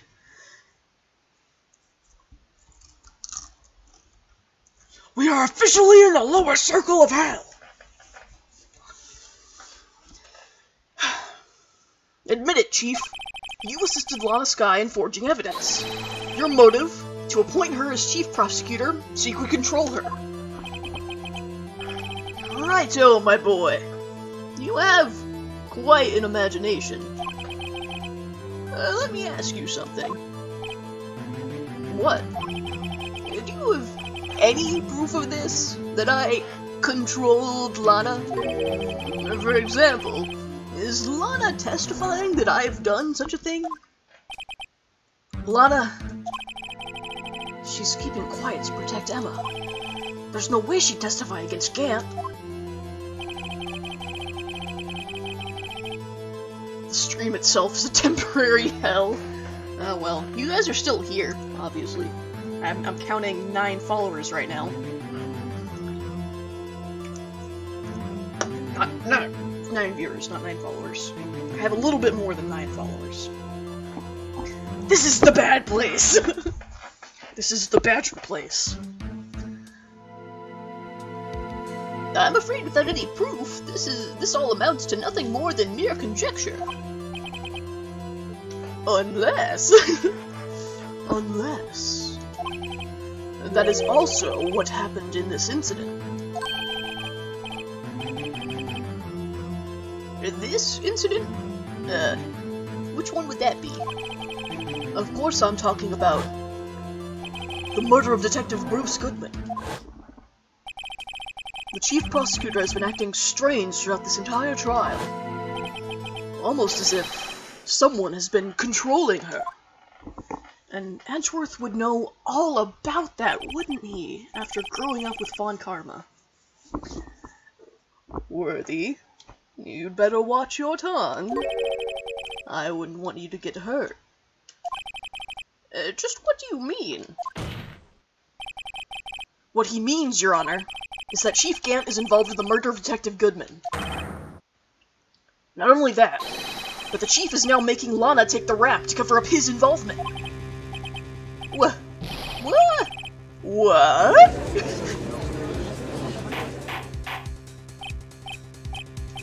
I said, Mr. Wright, you can't be serious. Huh? This is an affront to the highest-ranking officer in our law enforcement agency. To accuse the chief of police of blackmail and murder. That's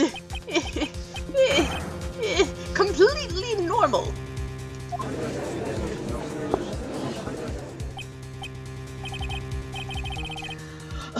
Your Honor, I was merely reiterating. Fuck 12. I was merely reiterating what Mr. Edgeworth said in easier-to-understand language.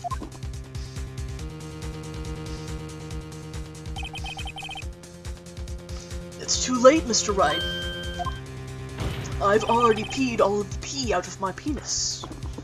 There's no turning back for us now. It looks like he's the one who's decided to go through with this. Can you prove this, Mr. Wright? That the chief, a high-ranking officer of the law, is involved in this murder? Good question. Regardless of his rank or title, Chief Gant is just a man. The question is he a criminal? I believe the evidence will tell. I see. Alright then, let's see what Mr. Wright's got, and it better be good. Show us this evidence that ties Chief Gant to the murder of Detective Goodman. What have I not used yet that's important? Where's the... yes, the ID card record. This is the ID card list. Yes, the one that shows who entered the evidence room on the day of the crime. There was one ID on the list we couldn't determine the owner of yesterday. 7777777. Sorry, but there's no way you can prove that's my card number. It's your number. Huh? What? How do you know that? The safe in Chief Gant's office requires a code to open. A 7-digit code. 7 digits? You don't mean... I'm afraid so, Your Honor. The code was 7777777. The same as the remaining ID card number on that list. Chief Gant, you entered the evidence room on the day of the crime.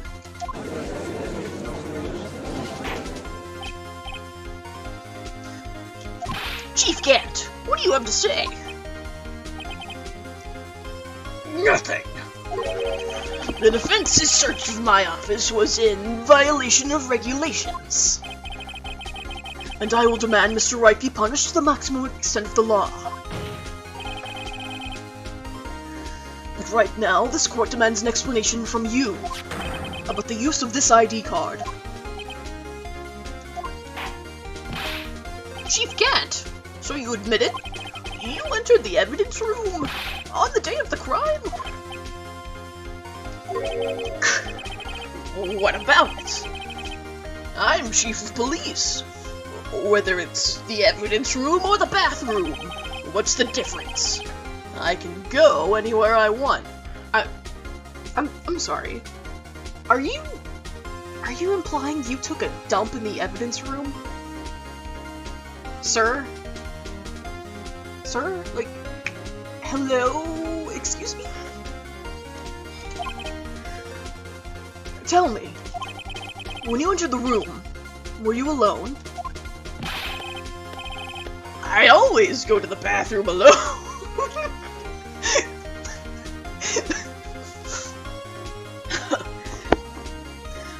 I always go to the bathroom alone, as I do with the evidence room. Detective Goodman wouldn't have happened to be with you that day, would he? Of course not. Why would he be? I hadn't seen him in days. Skyrim shuffle.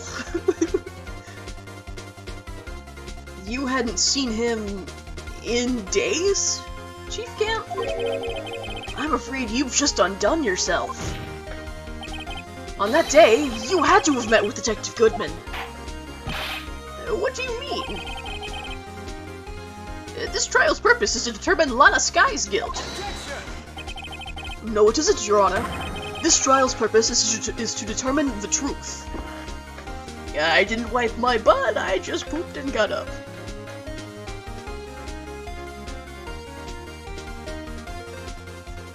Watching SpongeBob and Scooby-Dooby-Doo. She took the wire. She took the wires to my PlayStation. She doing too much. I didn't wipe my butt, I just pooped and got up. If Chief Gant met the victim on the day of the crime, then we need to determine one thing. What transpired during that meeting? In that case, Mr. Wright, I'm going to have to ask you for evidence. Show us proof that the victim went to meet Chief Gant on the day of the crime. Because Goodman didn't have his card on him, so he needed someone else to go with him. And Gant would have known that because the lost item report can only be submitted to the Chief of Police. Got him! Detective Goodman lost his ID card on the day of the crime. Or, to be more accurate, Jake Marshall stole it. So Detective Goodman filled out a lost item report. He would have had to have given that report to the Chief of Police. Yet you are in possession of the report, which means you can't be sure if he filed it. He filed it. How would I know, you ask? Because he needed to enter the evidence room that day. He needed to? Yes, to transfer the evidence out. Oh. Detective Goodman took the form to you, Chief Gant. Then, you accompanied the detective to the evidence room. I accompanied him? There's no other way the murderer and Detective Goodman could have entered the room.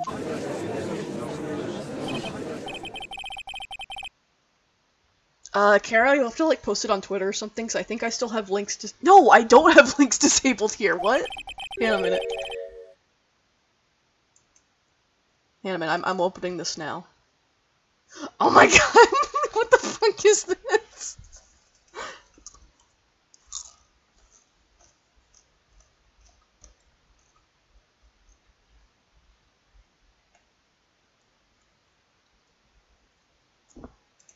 God. I, the Chief of Police, murdered poor Goodman. Exactly. But wait! The Chief didn't necessarily need to accompany him to the evidence room. He could have just lent him his ID card. Yes. Now that you mention it, I believe I might have done something of the sort. Sorry, but that's not possible. According to the record, your card was only used once. Yet you showed us your ID card earlier. If you had really lent it to Detective Goodman, it would have been found on his body.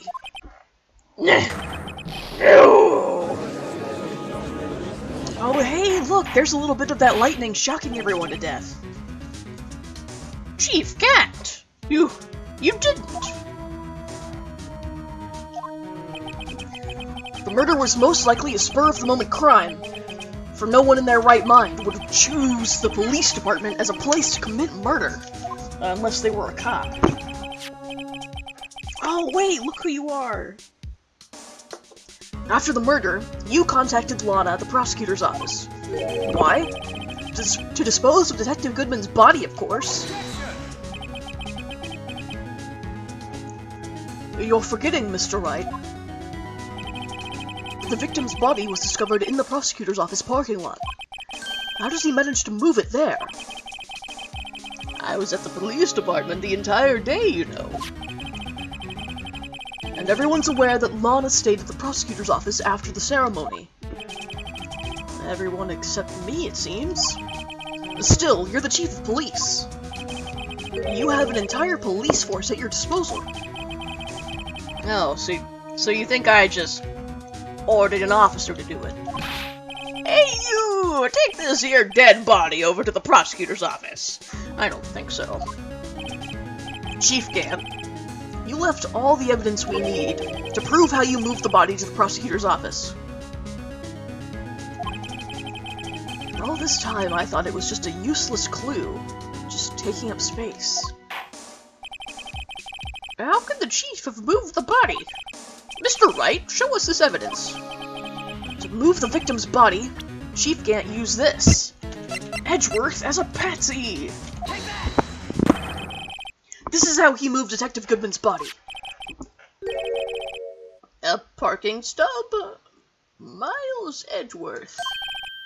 You mean... The body was found in the trunk of Mr. Edgeworth's car. I think it's obvious what happened. The body was moved by that car.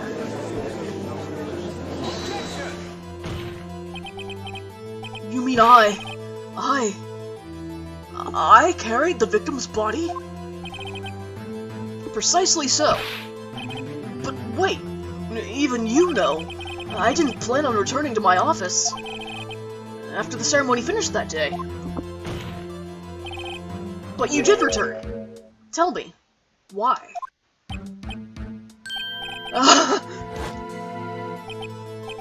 I was asked to go. By Chief Gat, no less. He told me he wanted me to keep it here in the prosecutor's office. In any case, on the day of the stabbings, I brought this back here.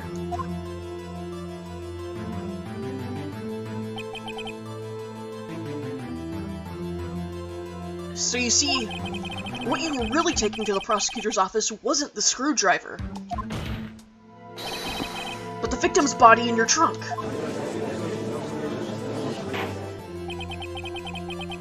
Detective Goodman's body was carried in the trunk of Mr. Edgeworth's car.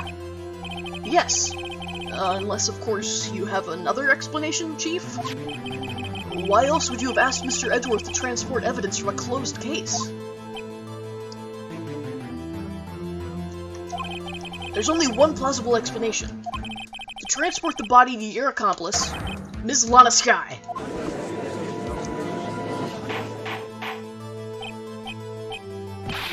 What's going on here? Is there no room for rebuttal to the defense's outrageous accusations? Think back to the photograph Miss Starr took at the prosecutor's office. This was not a photo of the body being stuffed in the trunk to be taken away. It was exactly the opposite. It is a photo of the body being taken from the trunk. Chief Gat, please say something. I believe your time's up. My time's up? Sorry, Righto, but I'm having lunch with the District Attorney General after this. We have to get going if we're to make it in time for the early bird special. But the cross-examination isn't finished yet. Remember what I told you earlier?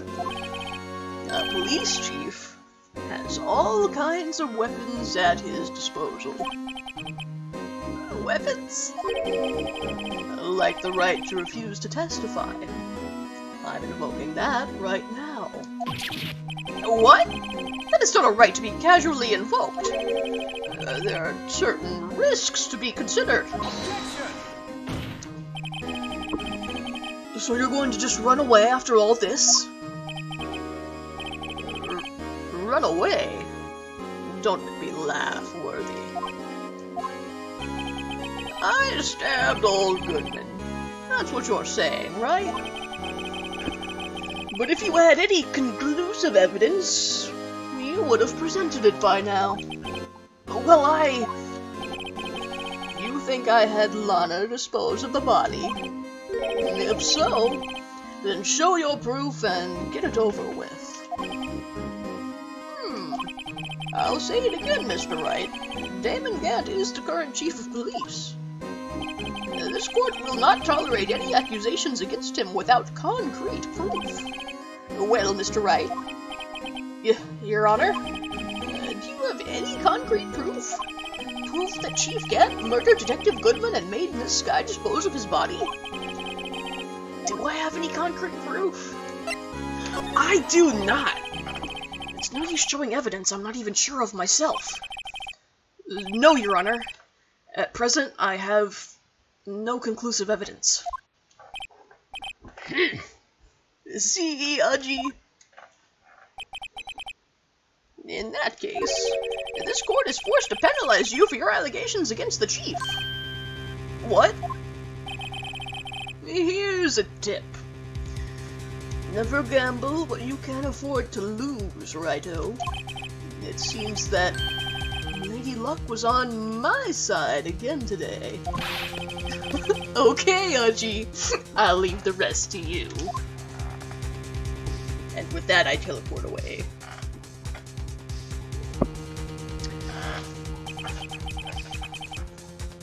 He doesn't even get to have a cool BAMF sound effect like Nightcrawler. He just vanishes. I warned you earlier, Mr. Wright. This is an affront to a senior officer in our nation's law enforcement agency. What?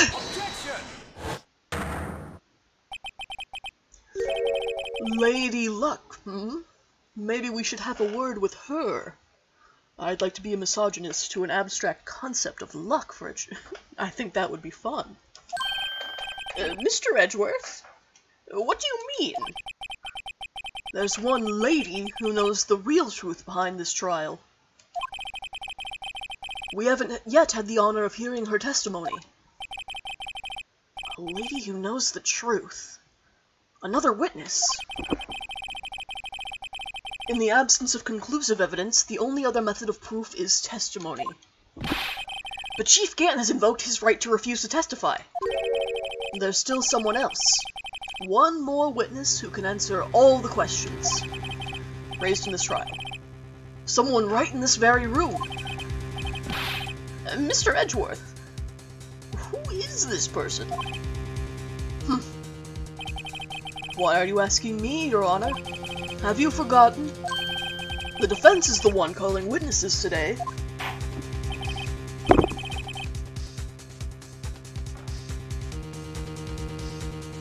Mr. Wright, does such a witness exist? She may not be willing to tell the truth, but we can't just stop now. Yes, Your Honor. The defense calls forth Lana Skye.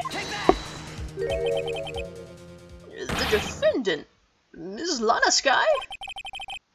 She was in the underground parking lot at 5:15 p.m. on February 21st. Her task, to dispose of the victim's body in accordance with a certain someone's orders. Mr. Edgeworth? The prosecution has no objections, Your Honor.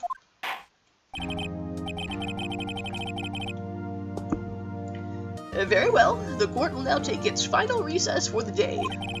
In 15 minutes, we will reconvene to hear the defendant's testimony.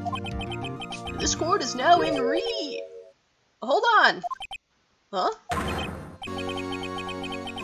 Chief Cat! I thought you were going to eat. Listen! Listen good, Lana. He's talking to Lana. I don't think you need me to tell you this. But if you accept Mr. Wright's claims, there will be terrible consequences. That's right. Your sister will be found guilty for Neil Marshall's murder. This isn't good. Of course, you never support such outrageous claims anyway, right? Just something to think about. Alright then, I've got a lunch date to meet. He literally came back just to threaten Lana in front of the judge. And the judge is like, okay, that sounds good. Okay, if there aren't any further objections. This court is now in recess.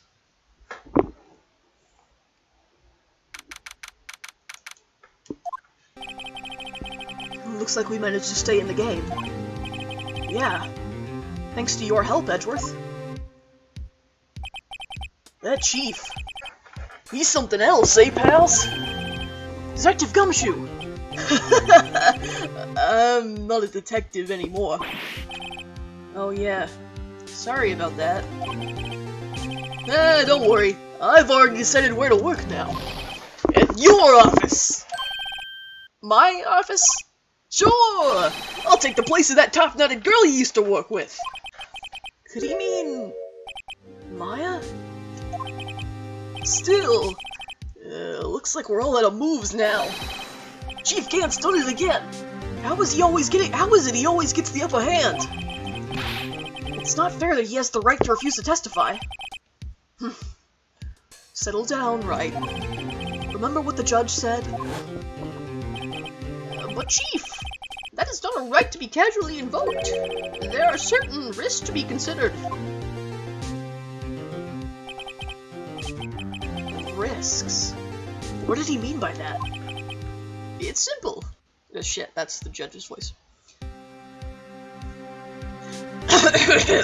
Sorry about that, needed to clear my throat. It's simple. if the chief refuses to testify, the opposite also holds true. You mean he forfeits his right to say anything too? Thank God I predicted that one correctly. Emma! Are you okay? Yeah. When I came to, I was in the medical office.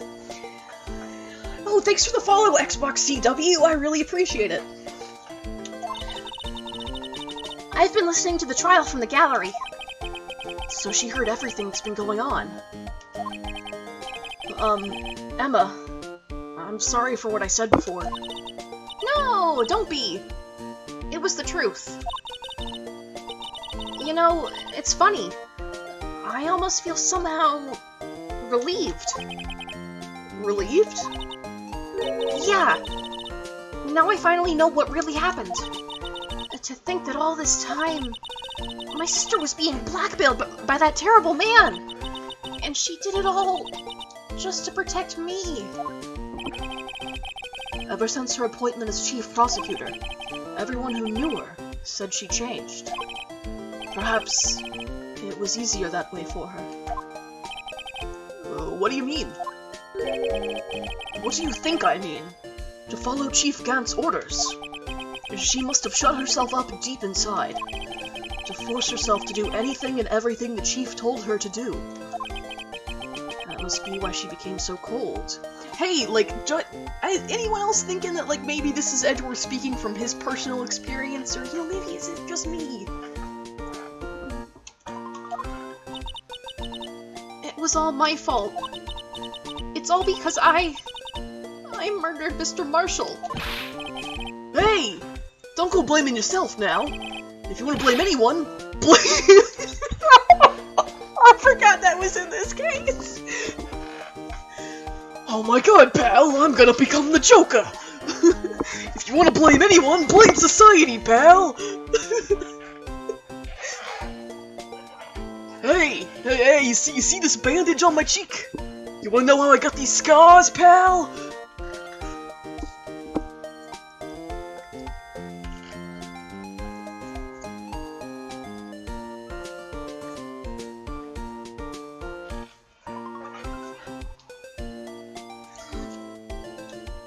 Alright, that's all I had to say. Now I'm gonna go down to Little Caesars and order some normal bread for all of us.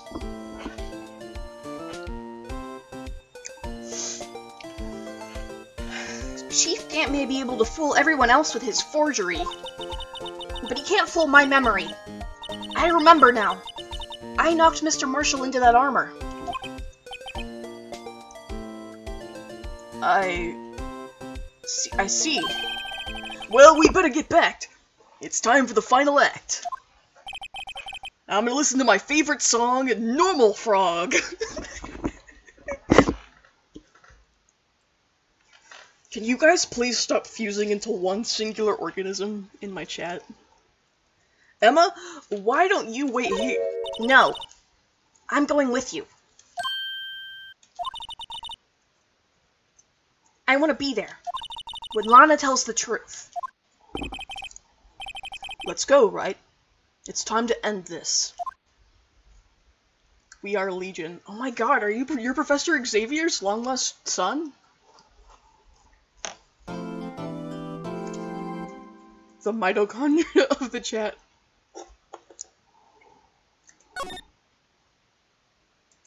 Dolly goes around secretly piercing everyone's ears with the fusion earrings.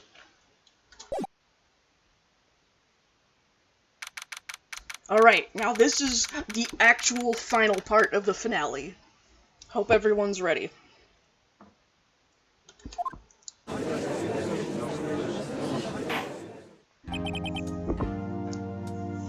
Now then, will the defendant, Ms. Lana Skye, please take the stand?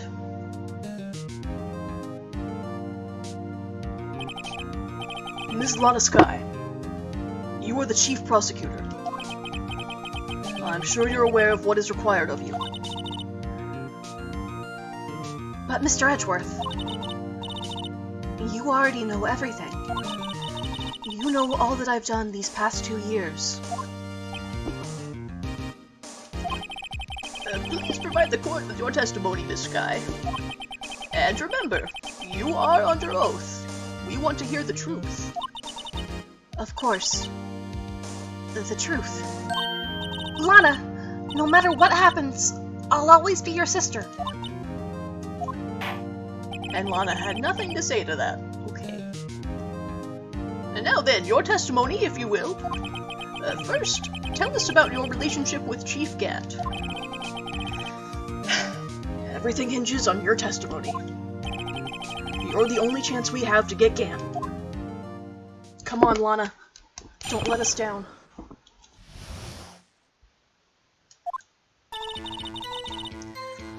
I worked alongside Gant for years. There's no truth to this blackmail theory. I fabricated the evidence 2 years ago, all by myself. When I found Prosecutor Marshall's body, I rearranged the crime scene. My only motivation was to get Dart convicted. It had nothing to do with Emma. There are Gant sprite files downloading onto my computer. There are Gant sprite files outside my house. Are you sure about this testimony? Your Honor, I'm confessing to a capital offense. Of course I'm sure. But Lana! If this is true, then that means Chief Gant has nothing to do with this. I feel like 100 things are happening in chat. God, yeah, I think you're right. My brain is splitting into pieces. That's what I've been telling you from the beginning. Please, Mr. Wright, you've got to help her. She's sacrificing herself because of me. But what if she's telling the truth? Really? Okay, when has Lana been telling the truth this entire fucking case? Oh my god, Phoenix, come on, I'm gonna throttle you. She's not. I know my own sister. She's a huge liar. Whenever she speaks stiffly like that, she's hiding something inside. Deep down, she's really screaming in agony! Yeah. This is no time to start second-guessing myself. The defense may now begin its cross-examination. Damon Gant, the throat goat? Question mark? Okay. Worked alongside Gant for years. Yeah, whatever. No truth to the blackmail theory. I fabricated the evidence by myself. Okay, but how exactly did you rearrange the crime scene? You say you did this all by yourself? Yes. Would you mind telling us what you found when you arrived at the crime scene?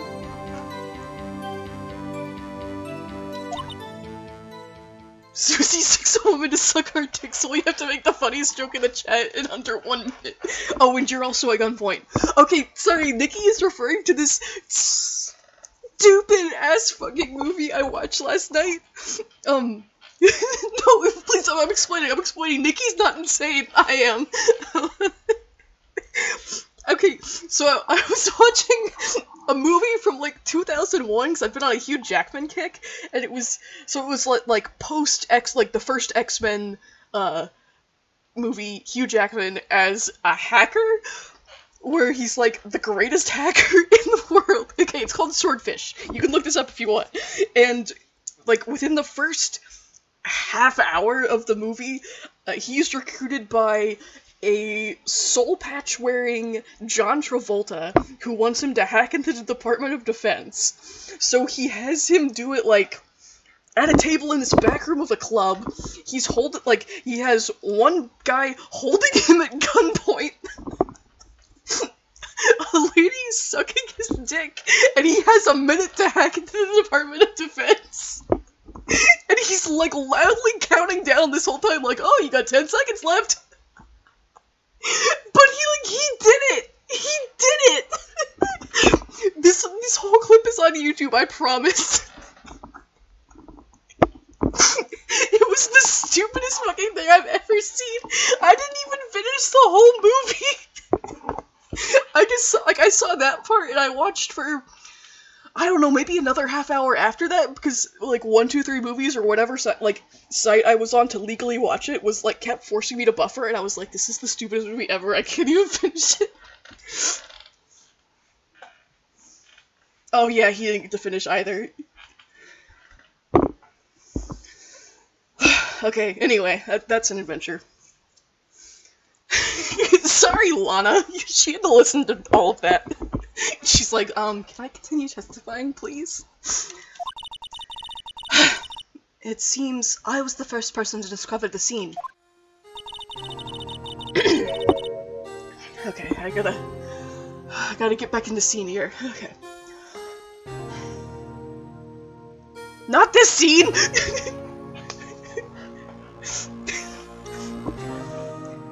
The broken prosecutor award knife was stuck in the victim's body.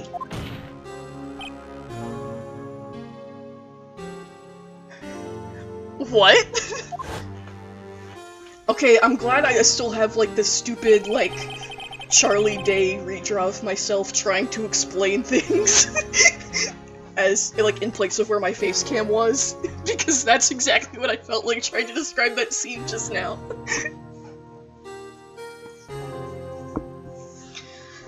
The other two, like, hilarious scenes in that movie are, okay, so Don Cheadle is, like, the detective that's trying to catch, John Travolta for, like, being a hacker or whatever. Or, like, whatever the hell he's, like, recruiting Hugh Jackman to be a hacker for. And there's a point where, like, Don Cheadle is chasing Hugh Jackman. And so Hugh Jackman throws himself down, like, a hillside to get away from him, and Don Cheadle is like, well, I could just walk down there, or he throws himself down the hill, like, rolling down after it. Like, imagine the scene from Princess Bride where Wesley and Buttercup are both rolling down the hill, going like, for like 5 minutes, and then Don Cheadle's, like, police partner also is like, oh shit, I guess I better follow them too, and throws himself down the hill as well! And then there's also, like, I swear, a fucking, like, 3-minute montage of Hugh Jackman just doing, like, fake early 2000s movie computer hacking at, like, a setup with just, like seven monitors glued together. But he's, like, doing all these, like, fake, like, jukes to be like, oh, I'm really into hacking, and being like, oh, yeah, I'm so good at hacking. Click, click, click, click, oh, no, oh, yes! Yes! Halle Berry's boobs are also in this movie, and, like, the movie is so bad, like, I didn't even care that she had her tits out. Like, that, like, not even Halle Berry's could have saved that one. They're on screen for, like, 3 seconds, and it's because, like, Hugh Jackman, like, wakes up and is, like, he goes out to, like, find, like, a person. So he's like, hey, what do you need me to do? And then Halle Berry's just, like, laying out, like, on the porch sunbathing naked, and Hugh Jackman is like, oh, I'm sorry, I can't look at your chest, ma'am. I don't know, maybe if we do this for another movie night, we could. Like, it's one of those movies that's probably better for watching it, like, as a group, because I could not finish it trying to watch it on my own. Okay, sorry, okay. I promise, no more tangents until we finish Rise from the Ashes, I promise. Okay. Now back to court. Okay. Yeah, I've eaten a big a big serving of normal bread for dinner.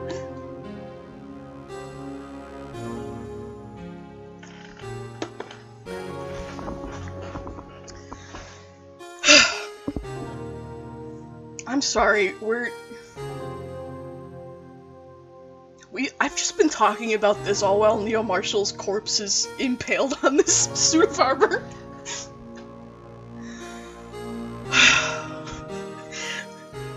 Yes, pharmacist, my prescription of normal bread needs to be refilled.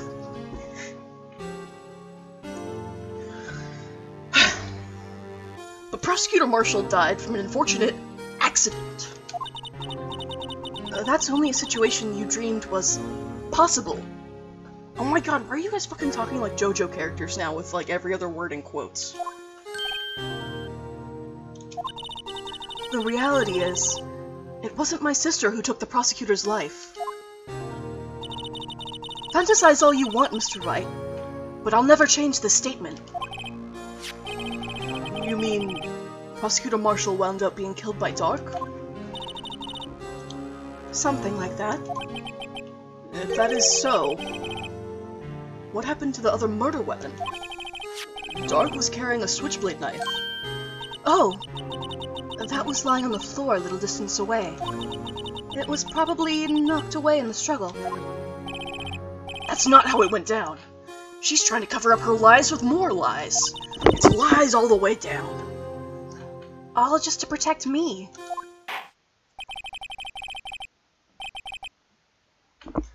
So when you found the scene like this, what did you do? Oh, now you're all doing it. I'm gonna... You guys are so funny.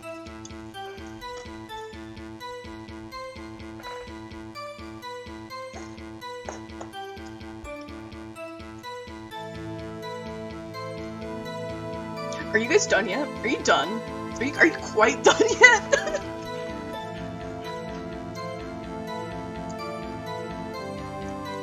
After all, this is what everything boils down to.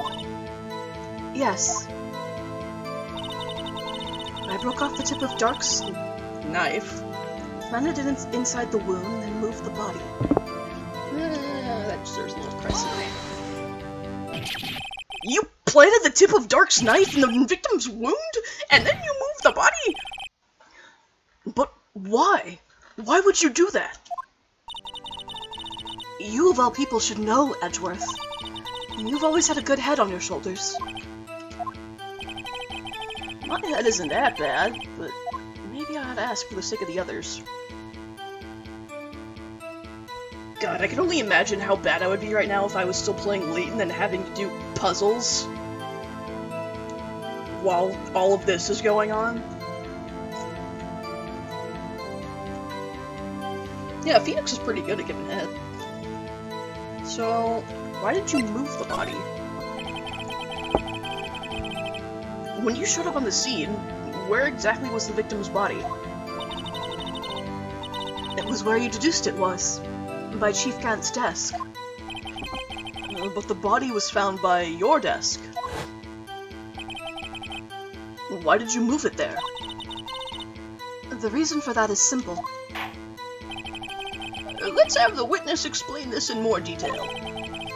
The reason Miss Sky moved the body.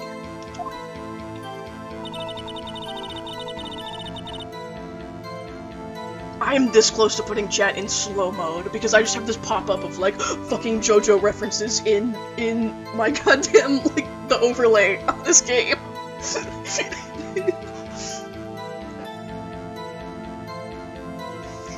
Pieces of the jar that shattered during the vents threatened my plan.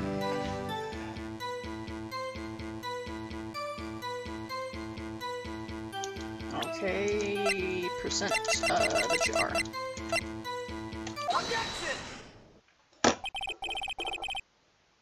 This is what No Susie stream for a week does to motherfucker. Yeah, okay, like maybe I should only stream like every other week instead. Of course, by that point we would never get to the Great Ace Attorney by the time it's on Switch, which would be so sad. Miss Sky, I understand how you feel.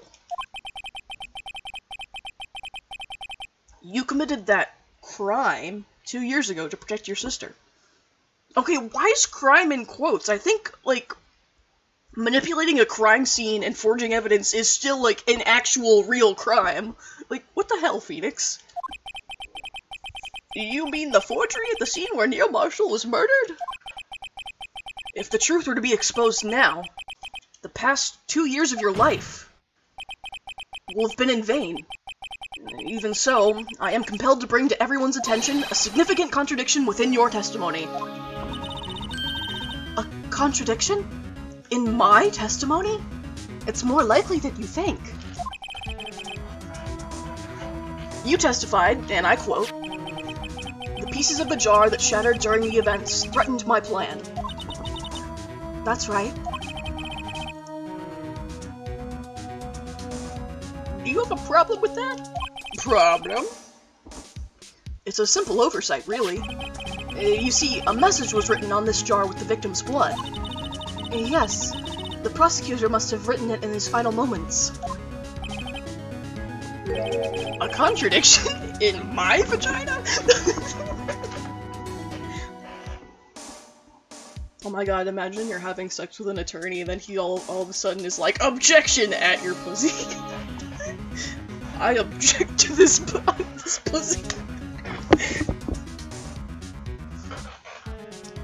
Exactly so. And this is where the contradiction lies.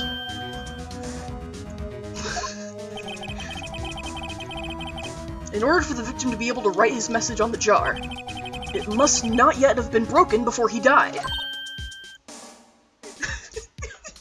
Phoenix. Does objection finger penis? Okay, oh god.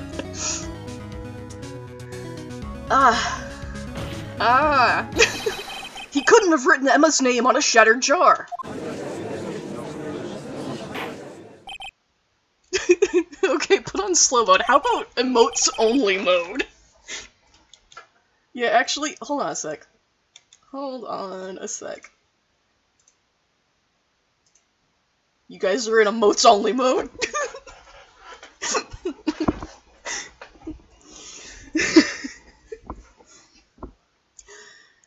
Your Honor, it would appear more information is needed in regard to this jar and its bloody message. We may be missing something critical here. Something critical? Chief Prosecutor, it seems you're as in the dark as we are. About the truth toward— Oh god, I can't, like, I'm trying to do Edgeworth, like, all serious, and he just— I'm sorry, sir. About the truth towards which we are headed. What? Just tell us exactly what you saw. We'll piece together the information to arrive at the truth. Very well, the witness may now continue her testimony. She looks like pissed off the fact that she has to continue testifying.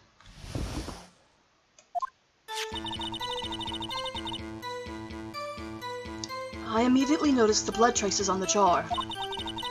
But it was dark in the room and I didn't have time to check it out. To be safe, I wiped away the blood. The fragments were large, so I'm sure I got them all. All I could think about was wiping them clean before they were discovered.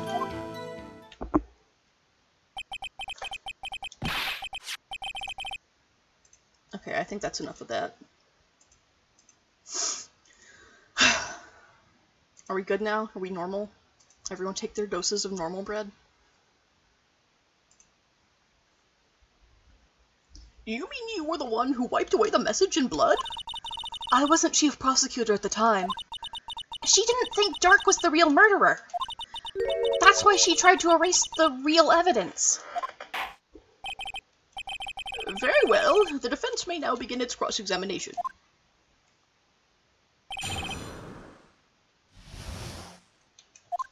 I guess I'll have to make a Phoenix emote once I'm, like, allowed to have emotes. Okay. Immediately notice the blood traces on the jar. It's dark. I went through the blood. The fragments were large, so I'm sure I got them all. Except for the one that was in Gant's safe. Monsieur, I believe this jar conceals a truth even you weren't aware of. What? We found the final piece of this jar in Chief Gant's safe. In the chief's safe? But how? I knew it. She really didn't know. There's something even more disturbing about that final piece. There was still blood on it. But the witness just testified that she gathered every last piece and wiped the blood off of them. Yes, which leaves us with only one explanation. On the night Prosecutor Marshall was murdered, you were not the first one to show up on the scene. Chief Gant got there before you.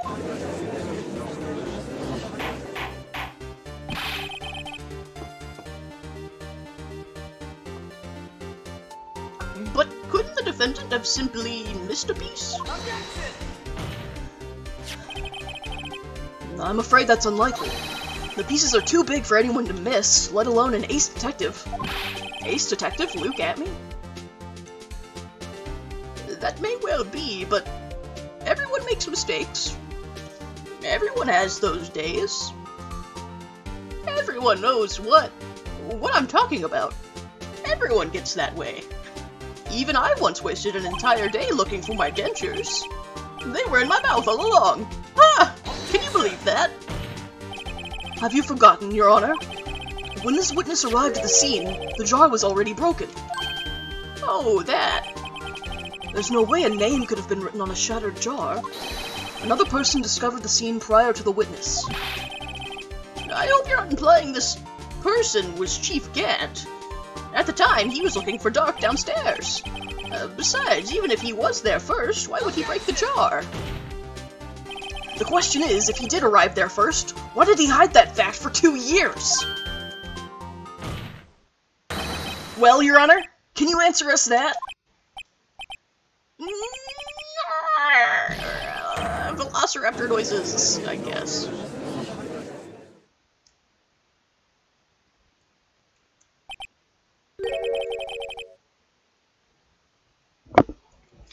Wait! I'm not the one on trial here! Damon Gant arrived at the crime scene prior to the witness. He proceeded to break the jar and purposefully hid one of the broken pieces. Question. What is this action called? Fabrication of evidence. But why would Chief Gant do that? In light of what happened afterwards, isn't it clear? What happened afterwards? Discovering the scene, Lana Skye believed her sister Emma killed the victim. Determined to help her sister, she sought Gant's aid. Lending her his aid, Gant helped her create evidence that incriminated Dark, sparing Emma. And therein lies the reason. The reason why Miss Skye became the Chief's puppet. No! I did it on my own. Please, sis. Stop trying to protect the Chief. I can't watch you suffer anymore for my sake. No, you didn't. It wasn't you, Emma. You didn't kill anyone. Don't believe anything Mr. Wright says. Defense attorneys make up the most foul lies to defend their clients. Foul lies? Imagine that coming from my own client. I guess you do seem the type who likes to twist the truth. Wait a minute. What if we're still smack dab in the middle of Gant's trap? Is something wrong, Mr. Wright? Lana may be right after all. What do you mean, Wright? So you do tell foul lies then, Mr. Wright? Miss Skye, please testify once more. But if evidence was fabricated behind your back, then Emma's accidental killing of Prosecutor Marshall might also be a lie. But I do remember knocking over Mr. Marshall. Miss Skye, if you will. I can't. There's nothing to be afraid of anymore. This cross-examination may not change a thing. However, there's a possibility that it will if you tell the truth.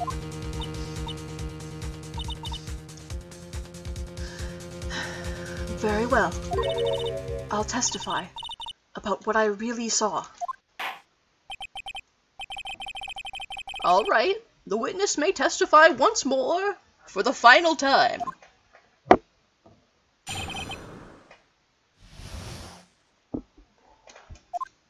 All right, this is it. When I arrived, I found Mr. Marshall's body impaled on that suit of armor's sword. Emma and Dark were lying unconscious on the floor nearby. When I saw what had happened, I thought she did it. And that's why I erased all the evidence that linked her to the murder. I had Chief Gant help me remove the body from the sword and carry it. But if it all really was a fabrication, Emma might be innocent.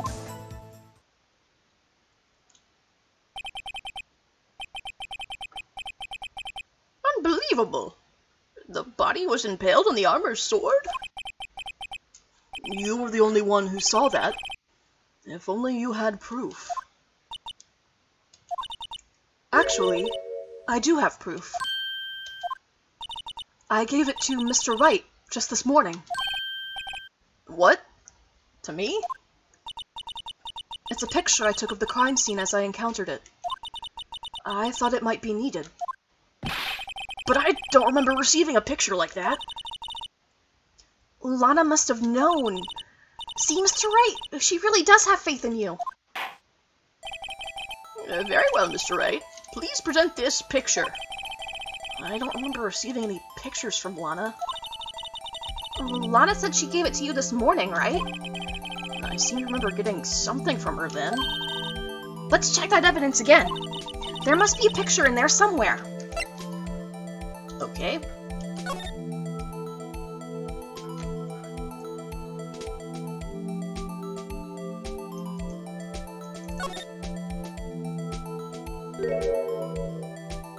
Oh shit. Hey, there's a picture in here.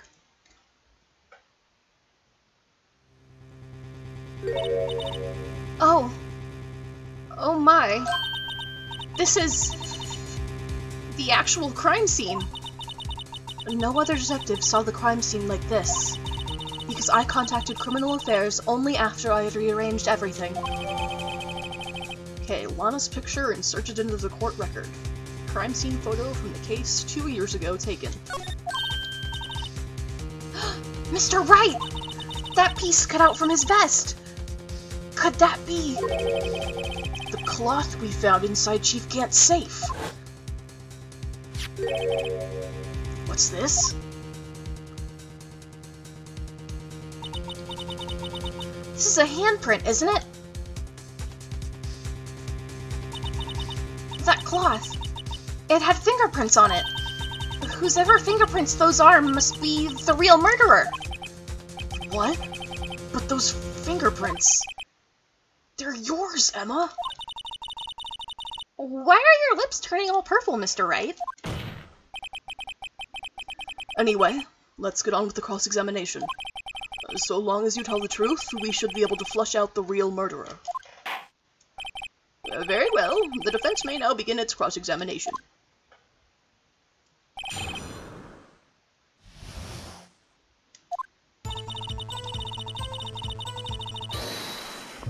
Holy shit, what?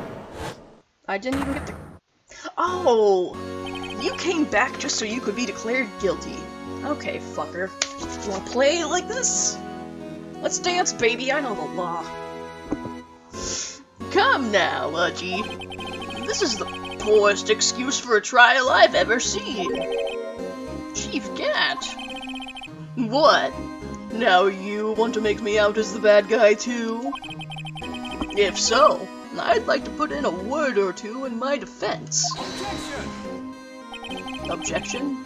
Go to hell. I'm afraid it's too late for that. What? You already declined to testify. That means you forfeited your right to make statements of any sort. How? Did I do that? This must be that risk we were talking about earlier. Just sit back, relax, and enjoy the sound of the noose tightening around your own neck. Ooh! Everybody snaps for Edgeworth for that one. That's a banger.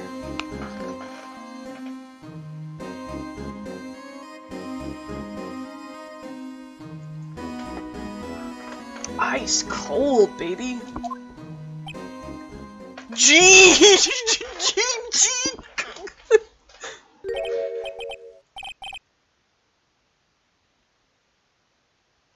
G?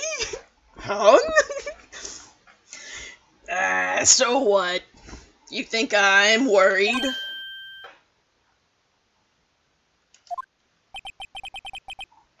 Sorry to disappoint you, but I don't need to make any more statements. What do you mean? The evidence will do all the talking for me. Even if I can't testify, I can still present evidence. Yes, that's true.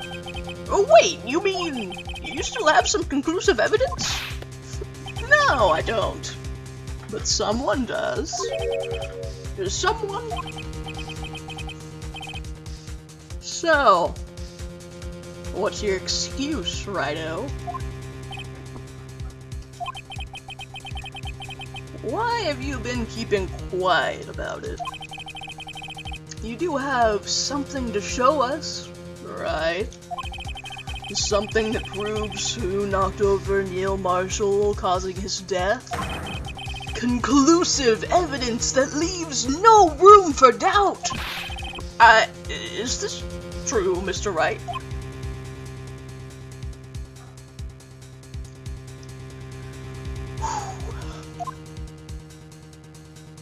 He's acting real among us. If I show that piece of evidence now, Emma's sure to be made out as the murderer. Mr. Wright, if you have any more evidence, present it now. And if you try to conceal anything, you will be the one appearing before the Board of Inquiries. What do I do now? I'd better think this through carefully. I can't afford to make the wrong decision. Should I present that piece of evidence? The one that shows who really killed Prosecutor Marshall? Alright. Show the evidence and implicate Emma, or conceal it to protect her.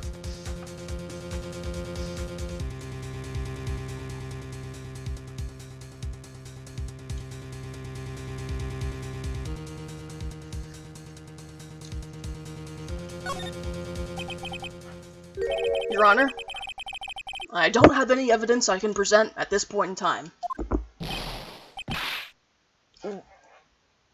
What? You lie!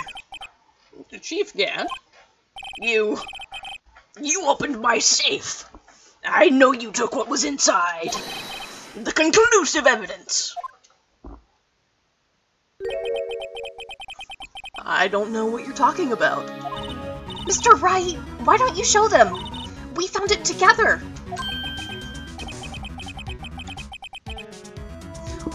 Oh, I see. It's because you know the truth, don't you? You know whose fingerprints are on it. That's why you won't present it. What are you talking about, Chief Gant? Can't you figure it out? Take a good look at this picture. See the victim's vest? Notice anything odd about the chest area? It looks like part of it's been cut out for some reason. You mean you had this? In your safe? What? That means you, the chief of police, have been concealing evidence. This is going to be the biggest scandal in the history of the police department.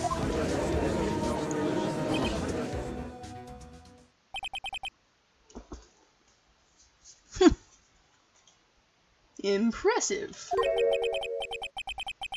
To be honest, I didn't think you had the gall, Righto. Well, I can't just let you pin me up as the murderer. I'll tell you what really happened. What? You mean you admit to it?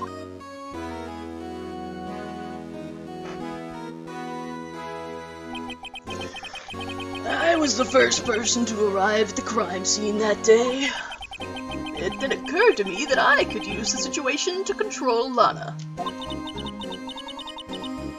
So you really were manipulating her. I knew Lana.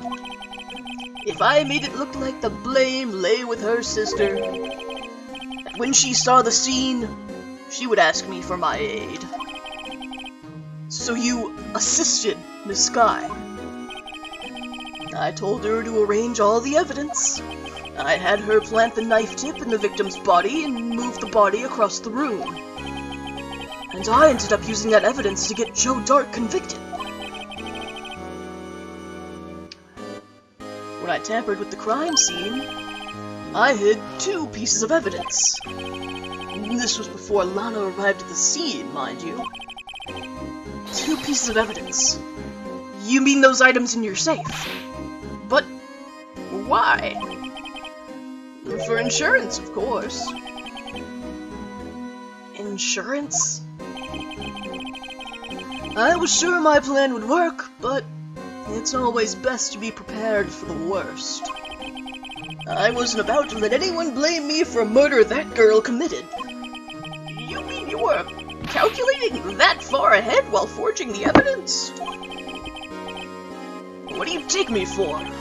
A fool? I didn't make police chief by dumb luck. See this jar fragment? I hid the most legible part of Emma's name. I didn't expect Lana to go and wipe the blood off all the pieces. But if you fabricated all the evidence, what's to say you didn't fabricate the message on this jar, too? Some people just don't know when to quit, do they? That's why I kept one more item for insurance. You mean that piece of cloth? Come on, Righto. Cough it up already. I know you have it. What are you waiting for, Mr. Wright? So you admit to it then, Chief Gant? That you were hiding the cloth you cut off the victim's vest in your safe? Yes, I admit it. I didn't want to have to do that, being chief and all. But it's a lot better than being portrayed as a murderer. Well, Mr. Wright, what do you have to say for yourself? Just a moment ago you said you didn't have any evidence you could present. A foolish move, Righto. You should have shown it then before it was too late. It's been a long battle. But the moment of truth has finally arrived. As long as I don't mess up here, victory is mine. I can show evidence this time. Your Honor, I do have evidence to present now. Alright then, let's see this conclusive evidence. The evidence that shows who actually murdered Prosecutor Marshall. The piece of cloth has arrived. Let me verify this once more. On the day of the crime, you personally cut out this piece of the victim's vest? Ah, yes! At last, you finally brought it out into the open. There's a handprint on this piece of cloth. Your Honor, the prosecution requests that be immediately sent to the lab for analysis. This handprint on the leather. That must have been a strong impact for it to be left so clearly. You mean it could not have been forged? It must be authentic, conclusive evidence. Oh, you're as slow on the uptake as ever, Worthy. What? Think about it. Righto had all this time to present this evidence. Yet he was reluctant to do so. Why would that be? You mean you already know? You know whose fingerprints are on that? Mr. Wright, do you really know? Whoever the fingerprints belong to must be the real murderer. Whose fingerprints are they? Very well, I'll tell you. I mean, there's like an instant game over if you pick a wrong option a couple choices ago, but I did not do that. It should be okay now. Everything's proceeding as predicted. Exactly as planned! All according to Keikaku. person to whom these fingerprints belong to is... Emma Skye. Emma? Emma Skye? What? They're mine? I'm sorry, Emma. But why? Why didn't you tell me?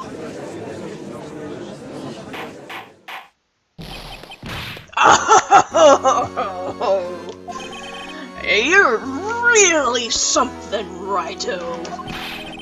You knew this girl did it all along, and you still tried to pin the murder on me. So it's true. Tragic, but true. This girl really did shove Prosecutor Mushroom to his death. How could you? You monster!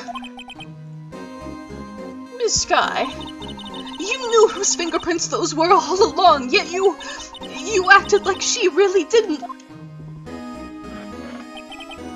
Miss Skye, it's not over yet. What? I said this trial isn't over yet. Ha! But I'm afraid it is over, boy.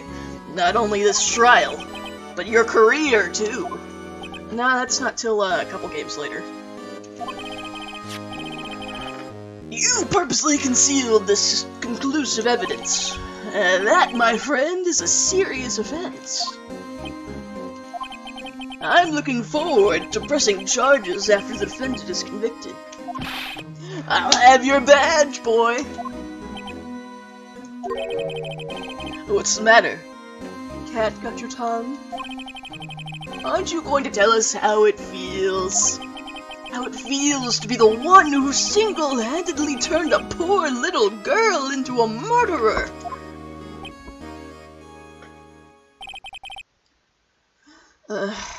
Before I do that, there's just one little thing I have to clear up. Oh? And what's that? Who really killed Prosecutor Neil Marshall? What? Chief Gant? You are absolutely right. This piece of cloth proves who the real murderer is. Who killed Neil Marshall, you ask? It was Emma Skye, wasn't it? I'm afraid that's not possible. You see, this piece of cloth contains a critical contradiction. What? A contradiction? What is this fool babbling about? I'm talking about a contradiction. One that proves who the real killer is. Mr. Wright, this piece of cloth, what could it possibly contradict? Chief Gant, your tyrannical reign and... Tyrannical? Yeah, your tyrannical reign ends here. Behold! A piece of evidence that contradicts this cloth. The very final piece in like 4 fucking pages of evidence. You see, Your Honor, Emma Skye was never real. Whoosh. And what exactly is this supposed to be? This is the picture Miss Skye took. Take a good look at it. See where the piece of his vest was cut out? Yes, his shirt is showing underneath. It's hard to make out with all the blood on his vest, though. Exactly my point. His chest is soaked with blood. That's only natural. His lungs, no doubt, were punctured. Blood poured out of his mouth. Oh, but that piece of cloth. Wait. There's no blood on it.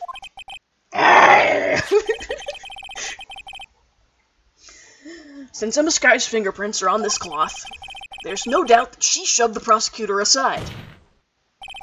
However, Mr. Marshall was not impaled on the sword at that time.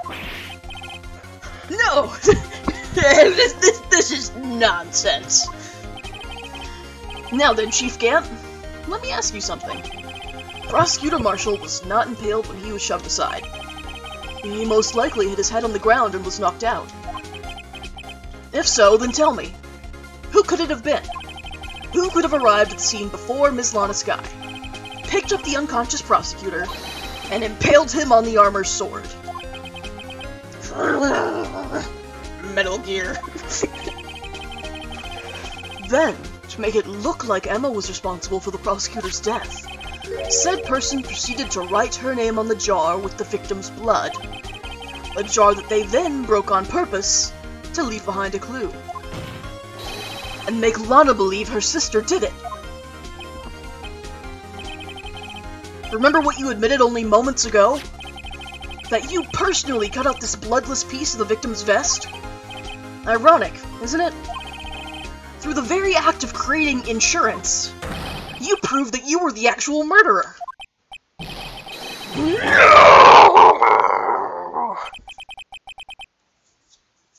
And what was Joe Mama doing during all of this? Eating popcorn? Probably. Yeah, like, he's eating popcorn with me right here. It's finally all over. Lightning is shocking everyone to death.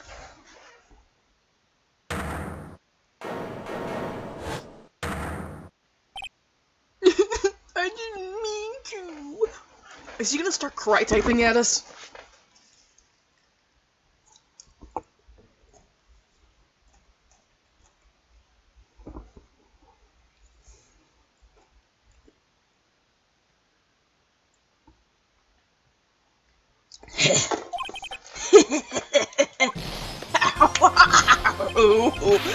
That was close, Righto. You almost had me.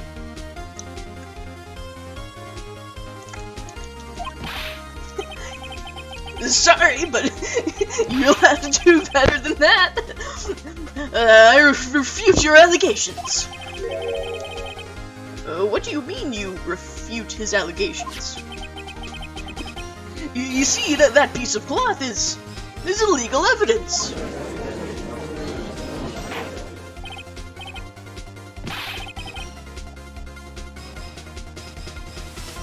What nonsense is this?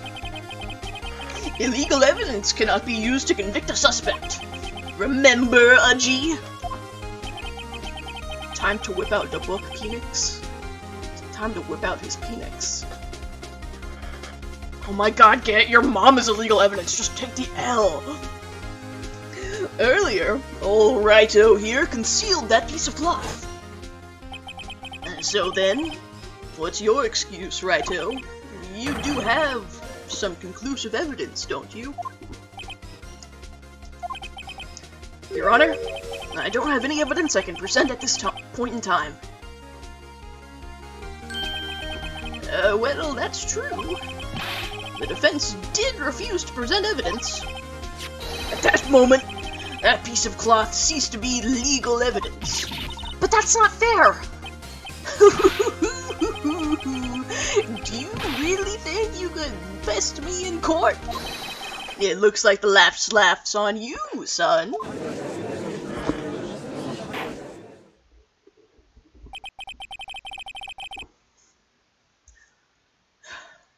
I'm afraid Mr. Gant's claim is legally correct. The best kind of correct. Now, that's technically correct. Well, Mr. Edgeworth?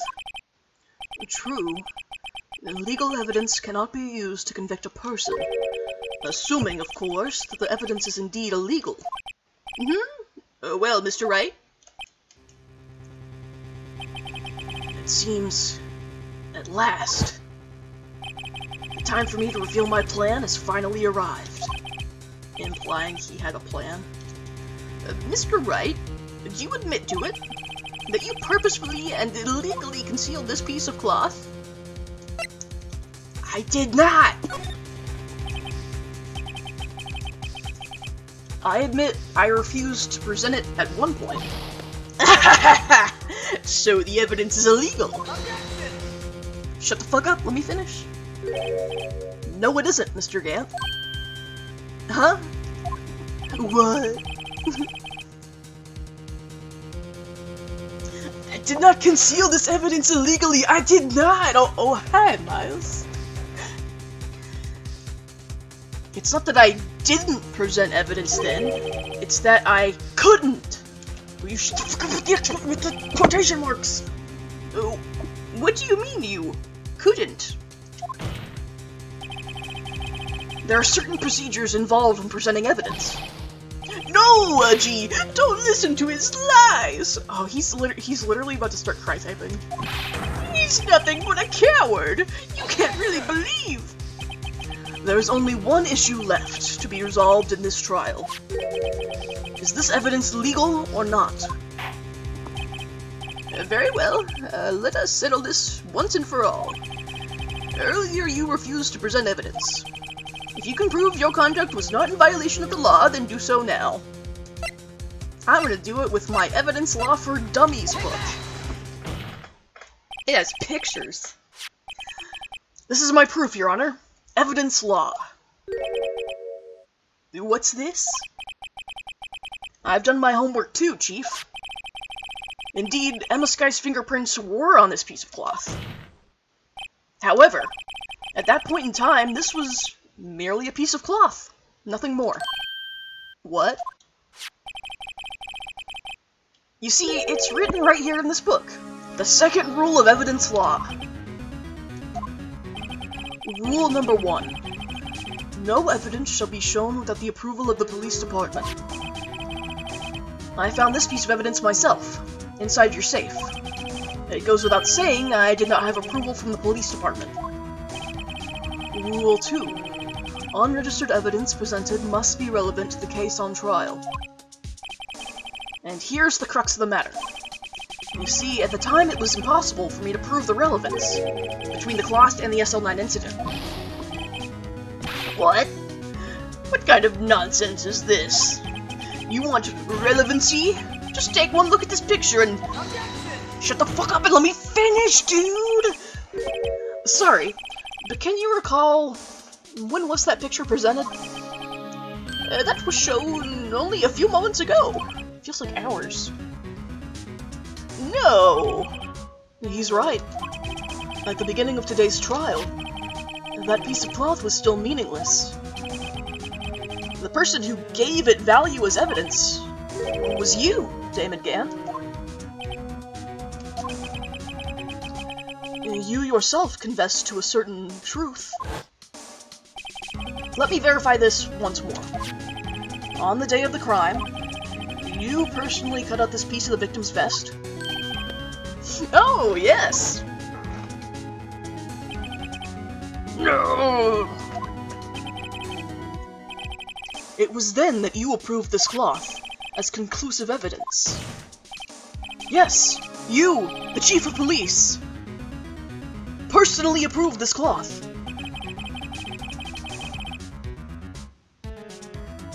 The only person who could have cut this from the victim's vest is the one who stood before Prosecutor Marshall in his final moments. In other words, the real murderer.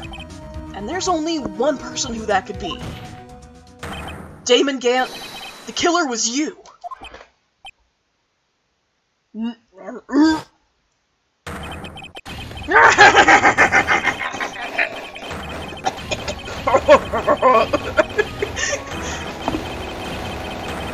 Oh my god, he's overheating!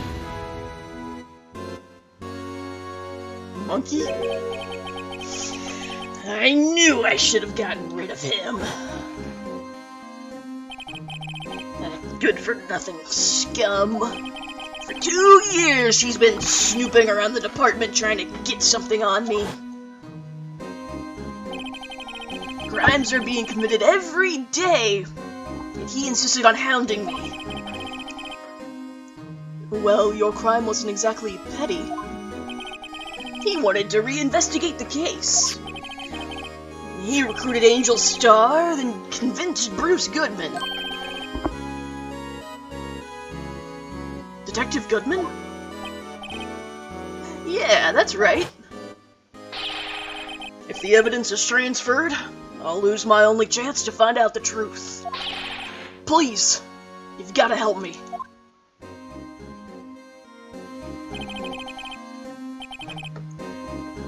Goodman turned him down, as he ought to.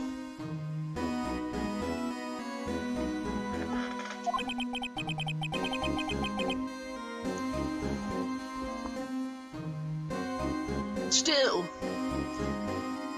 Jake Marshall didn't know when to quit. Much like my ass. He stole Goodman's ID card and tried to take the evidence. Goodman came to me that day. He wanted to file a lost item report. I went with him to the evidence room. And then all of a sudden he decided to speak out.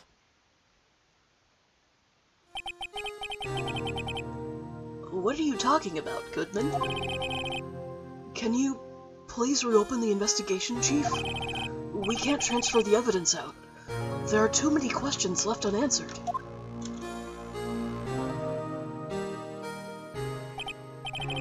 He opened his evidence locker, and as he was taking the evidence out, he said, "It's not too late. I'm going to hand all this over to Marshall." Well, to be honest, I was a bit taken aback by his words.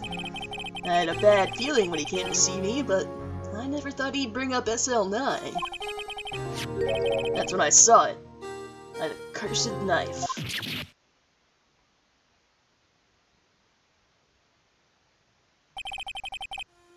I couldn't just pull it out. Doing so would have only led to more blood, making it near impossible to hide your crime. Even so, blood was just pouring out. I didn't know who might stumble in, so I hurried to wipe it up. I was worrying so much about the floor, I didn't realize my fatal mistake. The bloody handprint on Detective Gumshoe's locker. I used to be known as the crime computer. But everyone has to start somewhere, I guess. I was too nervous. I had no business doing any of it. Then you put the body in my car? I'm sorry. I couldn't think of any other way to move the body. I broke your trunk, but what's the big deal? You make a lot more than us detectives ever will.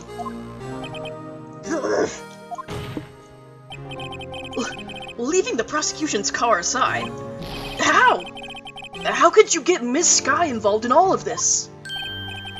Well, she had as much to lose as I did if the truth came out. So you took the evidence from Detective Goodman's locker? I felt bad for having to do it. Just kidding, no I didn't. I felt an orgasmic rush of joy at the thought of ruining people's lives. I also didn't have the time to pick and choose what to take. So, you left the jar fragments and the glove. Yeah.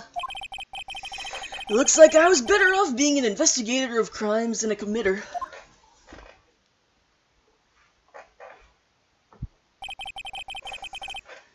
They all did their best to get in my way. I've got to hand it to them. They do their jobs well, much to my dismay.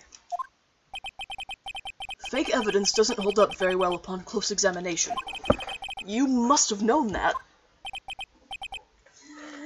Tell me, Worthy, why do you stand in court? Me? You despise criminals.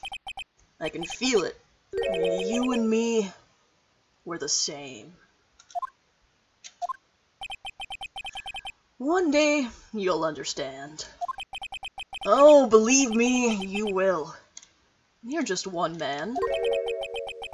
You'll see what it really takes to bring them down once you try to go it alone. Why do you stand in court? They don't give us chairs, sir.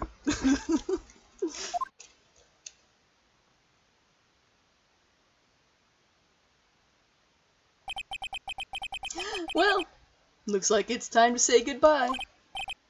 Oh, gee. What? Looks like we'll have to cancel that lunch date. Sorry, old friend.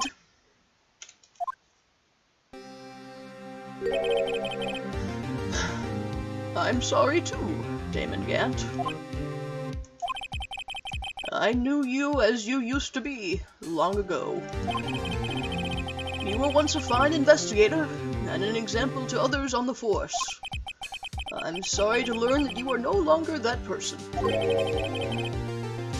Those days are gone now, Wudgie.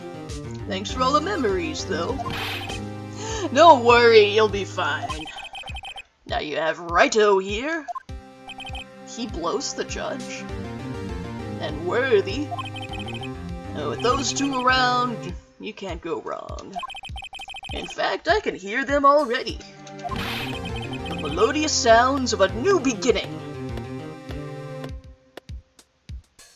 Let me show you all of my teeth, like a chimpanzee exhibiting aggression. There are two things I want to understand. Yes? First, your sister never hurt anyone. Second, Damon Gant betrayed you from the beginning. You see, Miss Sky, you no longer have any reason to keep silent. You're right.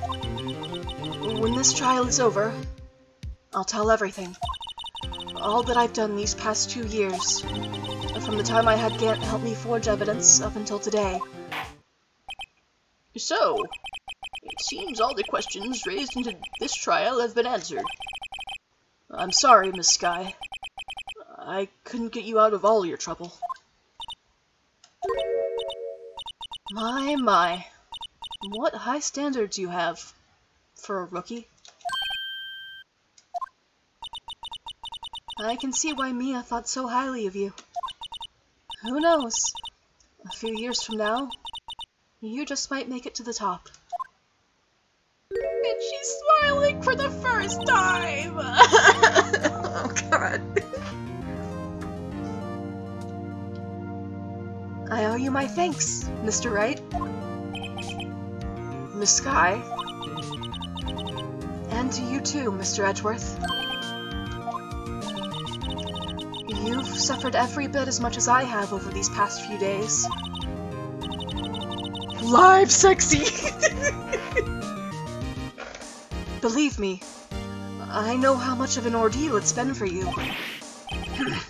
It was nothing. Liar. I was worried the pressure might break you. And yet, you rose above it all and guided Mr. Wright to victory. You've done well, Mr. Edgeworth. Stop it! I only did my job. Stop complimenting me. I can't handle it. I'm gonna disintegrate into a little pile of ash. In light of this case, it seems a good self-examining is in order for all of us. Miss Sky? Yes, Your Honor? You are innocent of murder. However, although the chief blackmailed you, the fact is, you still acted as his accomplice. A trial will be scheduled for these crimes at a later date.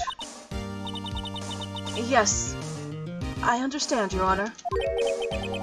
Is there something amusing about all of this? Why are you smiling? It's been a long time, Your Honor. A long time since I've felt free of these heavy chains.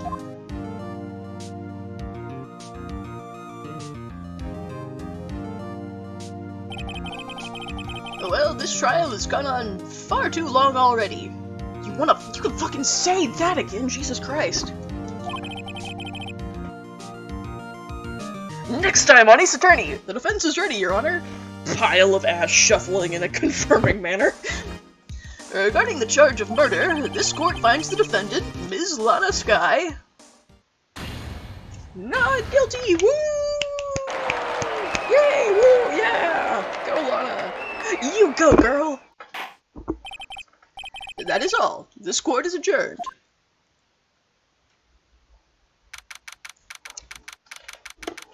February 25th, 5:03 p.m. So that trial took... So from 10 to 5, the trial took 7 hours in real-world time. At long last, it's finally over. Emma? Why the long face? I'm sorry your sister didn't get completely off the hook. But at least she wasn't convicted for a murder she didn't commit. No, that's not it. Just now, after the trial ended, I can see why Mia Fey thought so highly of you. I owe you my thanks, Mr. Wright. And to you too, Mr. Edgeworth. You've suffered every bit as much as I have over these past few days. You've done well.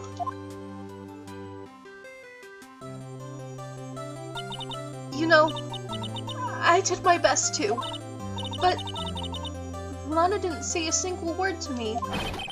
Hope I'm not interrupting anything, pals. I'm back from terrorizing Gotham City.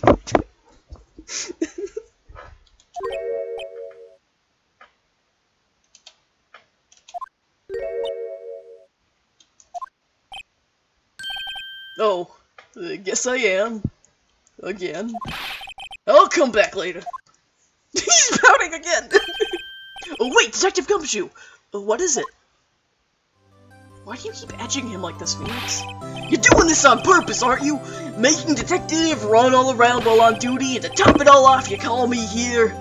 I've seen happier people at funerals. Hey, lighten up, pals. I'm only kidding.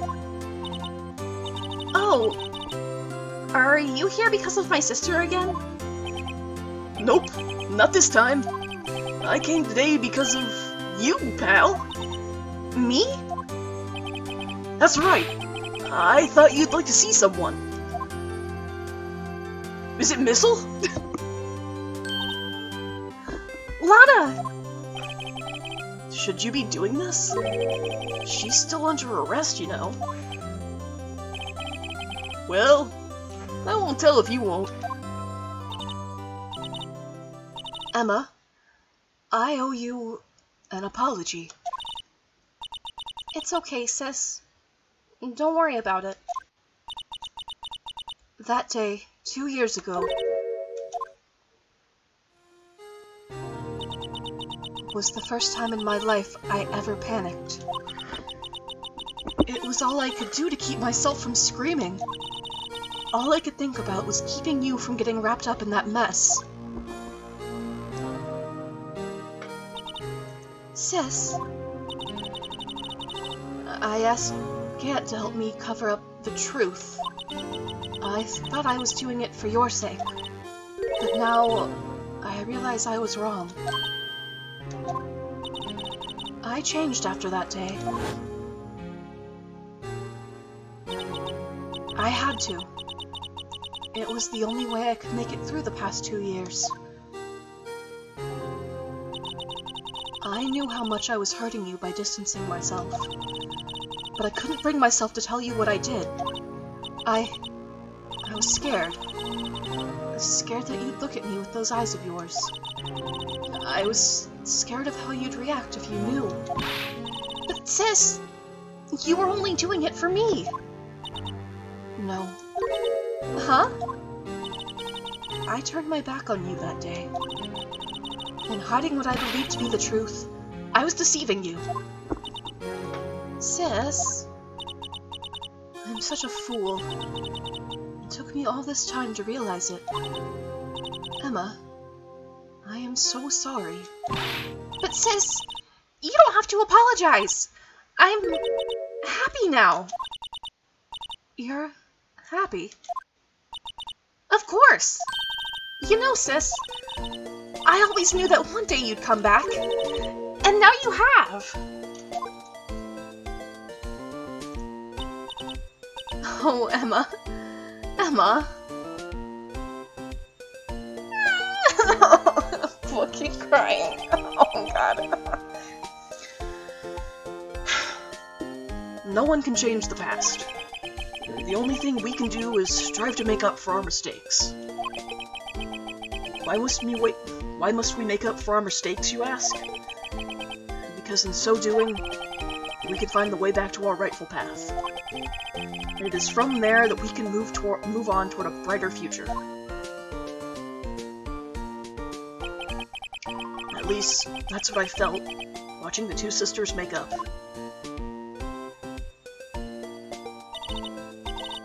Mr. Wright? Mr. Gumshoe? Me? Thank you both for all that you've done. I'm sure we'll meet again someday. Isn't that right, Edgeworth? Edgeworth? Stop hiding and come over here.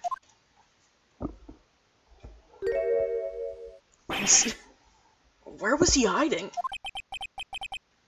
I just came to say...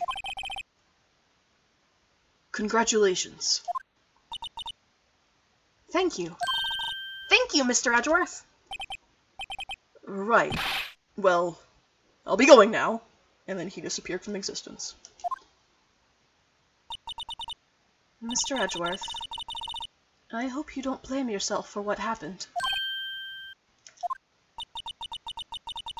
We were the ones who acted corruptly, not you.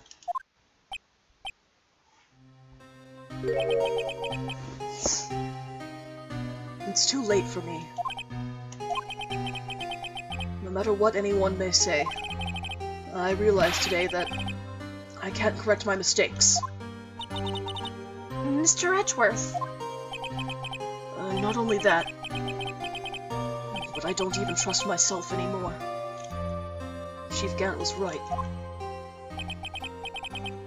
You despise criminals. I can feel it. You and me were the same.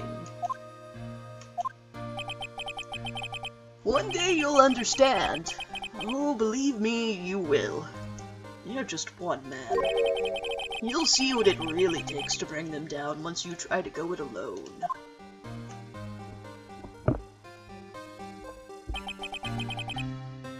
I do despise criminals. I plan to dedicate my entire life to fighting them. But in order to fight crime on my own, I'd need a weapon. It's scary. But I've known that to be true for quite some time now. But Edgeworth, who knows? Given enough time, I might have tried to pull something that, like Chief Gant did. That thought terrifies me. That's why I can't continue on as a prosecutor. Edgeworth, don't you understand? Damon Gant and your mentor, Manfred von Karma, were both the best of the best when it came to fighting crime, but they both made the same mistake.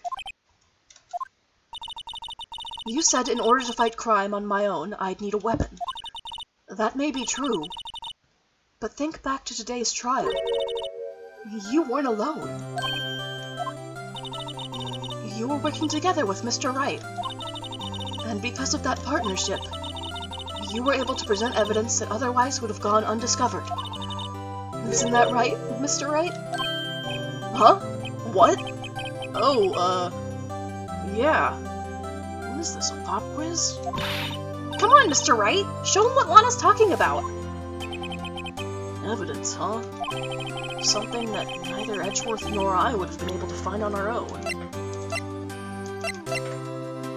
The 2 halves of the evidence list! That's the picture I drew! Our counterattack began with this. You had 1 half of the evidence list, and I had the other. Apart, we wouldn't have been able to completely restore Emma's picture.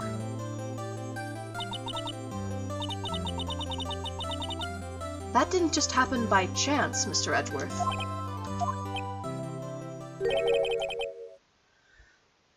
It's time for me to go. Mr. Edgeworth? If you'll excuse me, there are still some loose ends that need wrapping up. Take care, Chief Prosecutor. Edgeworth! What will you do now? Well, whatever you do, just remember. You can let what happened kill the prosecutor in you, or you can let it help you grow. In the end, it's up to you. I know. It seems I owe you my thanks too, right? But what I face now is my problem. Edgeworth, I'll be waiting for you in court. Farewell.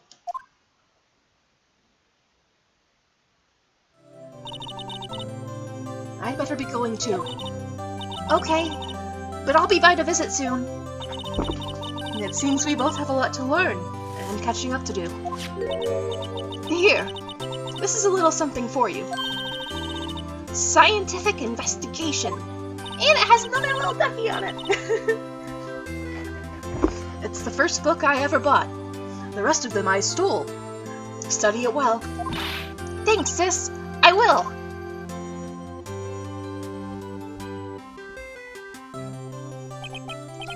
And so, another case came to a close. As for the sisters, I have faith. Faith that their lives have only just begun. And as for me, I think it's time I started on a new journey of my own.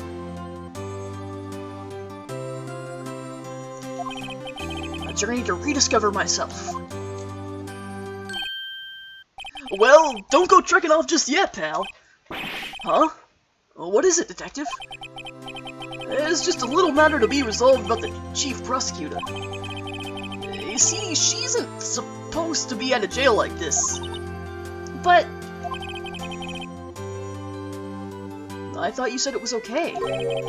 Yeah, well, it may be okay with me, but the folks at the prison are a different story. Huh? Basically, I had to bribe a guard in order to sneak her out for 30 minutes.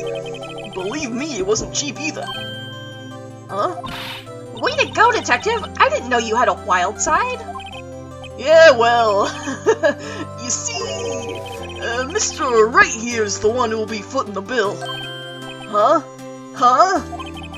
What, you think I can afford it with my salary? You gotta be kidding me, pal. Huh? Huh? Huh? Thank you, Mr. Wright. You're the best. Why is it?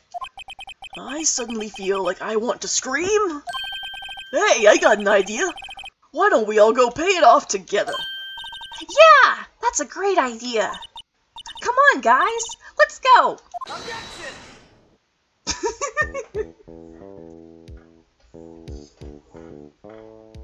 And now this case has its own credits.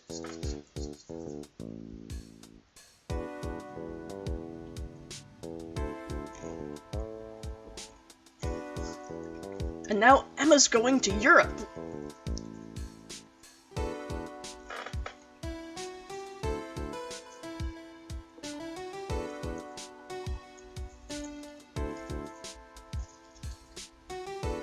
These go too fast for me to read them out loud, so I'm just gonna... Emma and Luke Triton switching continents. Oh my god, do you think their ships passed each other?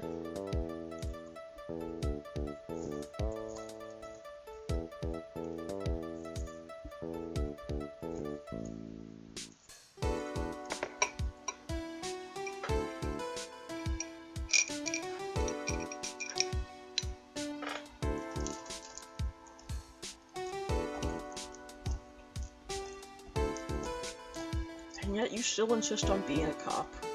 God damn it, dude.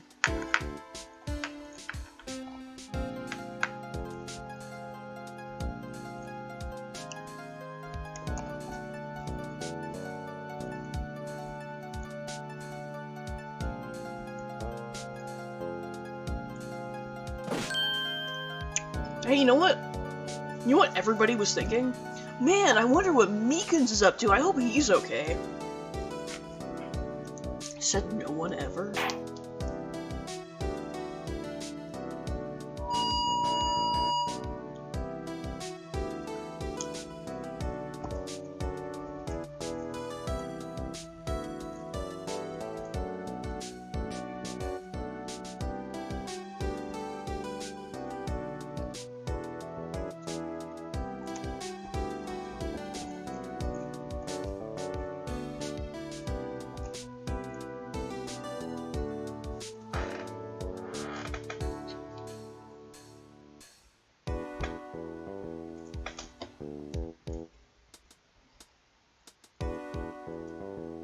No, he's fucking dead.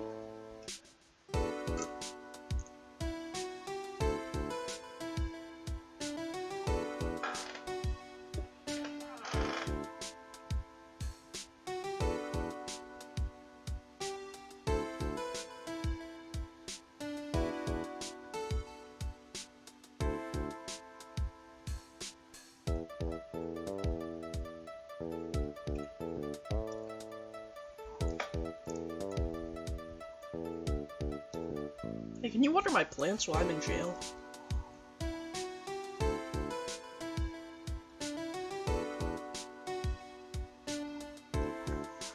Oh yeah, don't worry about sitting through the credits. Thanks for sticking with me this long. Good night, Neil.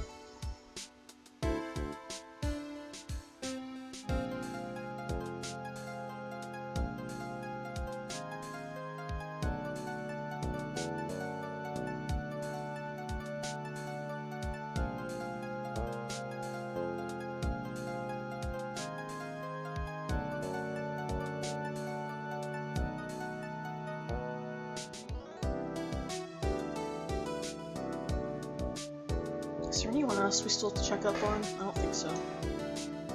Oh, but who could forget the fucking judge?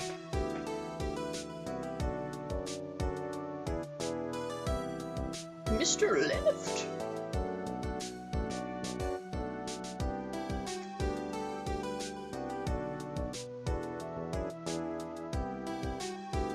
I forgot my gavel! What the fuck? You're insane!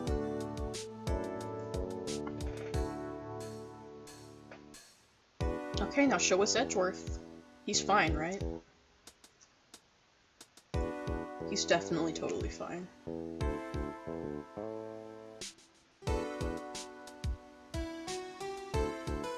Maya! My friend Maya! Nothing soothes the soul like fresh country air. Still, sometimes I do miss hearing you and your objection. Still, I can't go back until I'm a full-fledged spirit medium. Mystic Maya, afternoon training's about to begin. Coming! Well, see you around, Nick.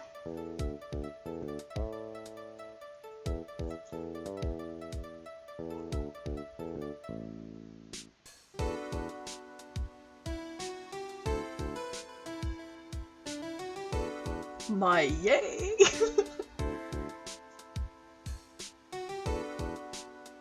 Okay, are they gonna show us, like, Larry or someone?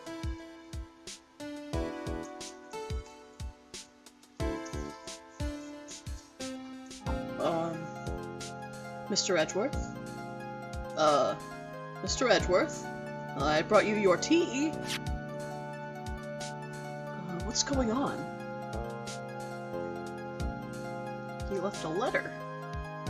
Who keeps spilling cocaine on the credits? No, it's fingerprint dusting powder for picking up prints. But good god, that would be a lot of cocaine. Thanks for coming to see me off. I can't believe I'm going to Europe. By train, somehow! Thank you, Mr. Wright. Thank you so much for everything. I'm a little sad, but I'll be alright. Whenever I want to see Lana, all I have to do is open this book. Okay, but like, again, how are you getting there by train? How are you going to Europe by train?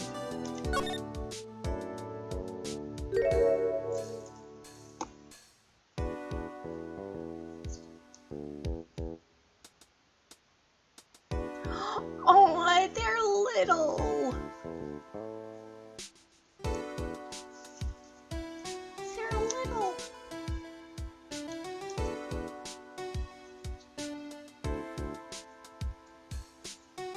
Alright, thank you, Capcom.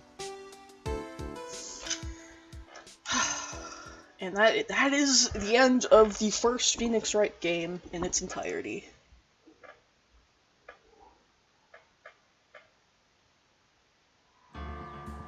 So, Friday night, 7 p.m. Eastern, we will be starting Phoenix Wright Ace Attorney, Justice for All.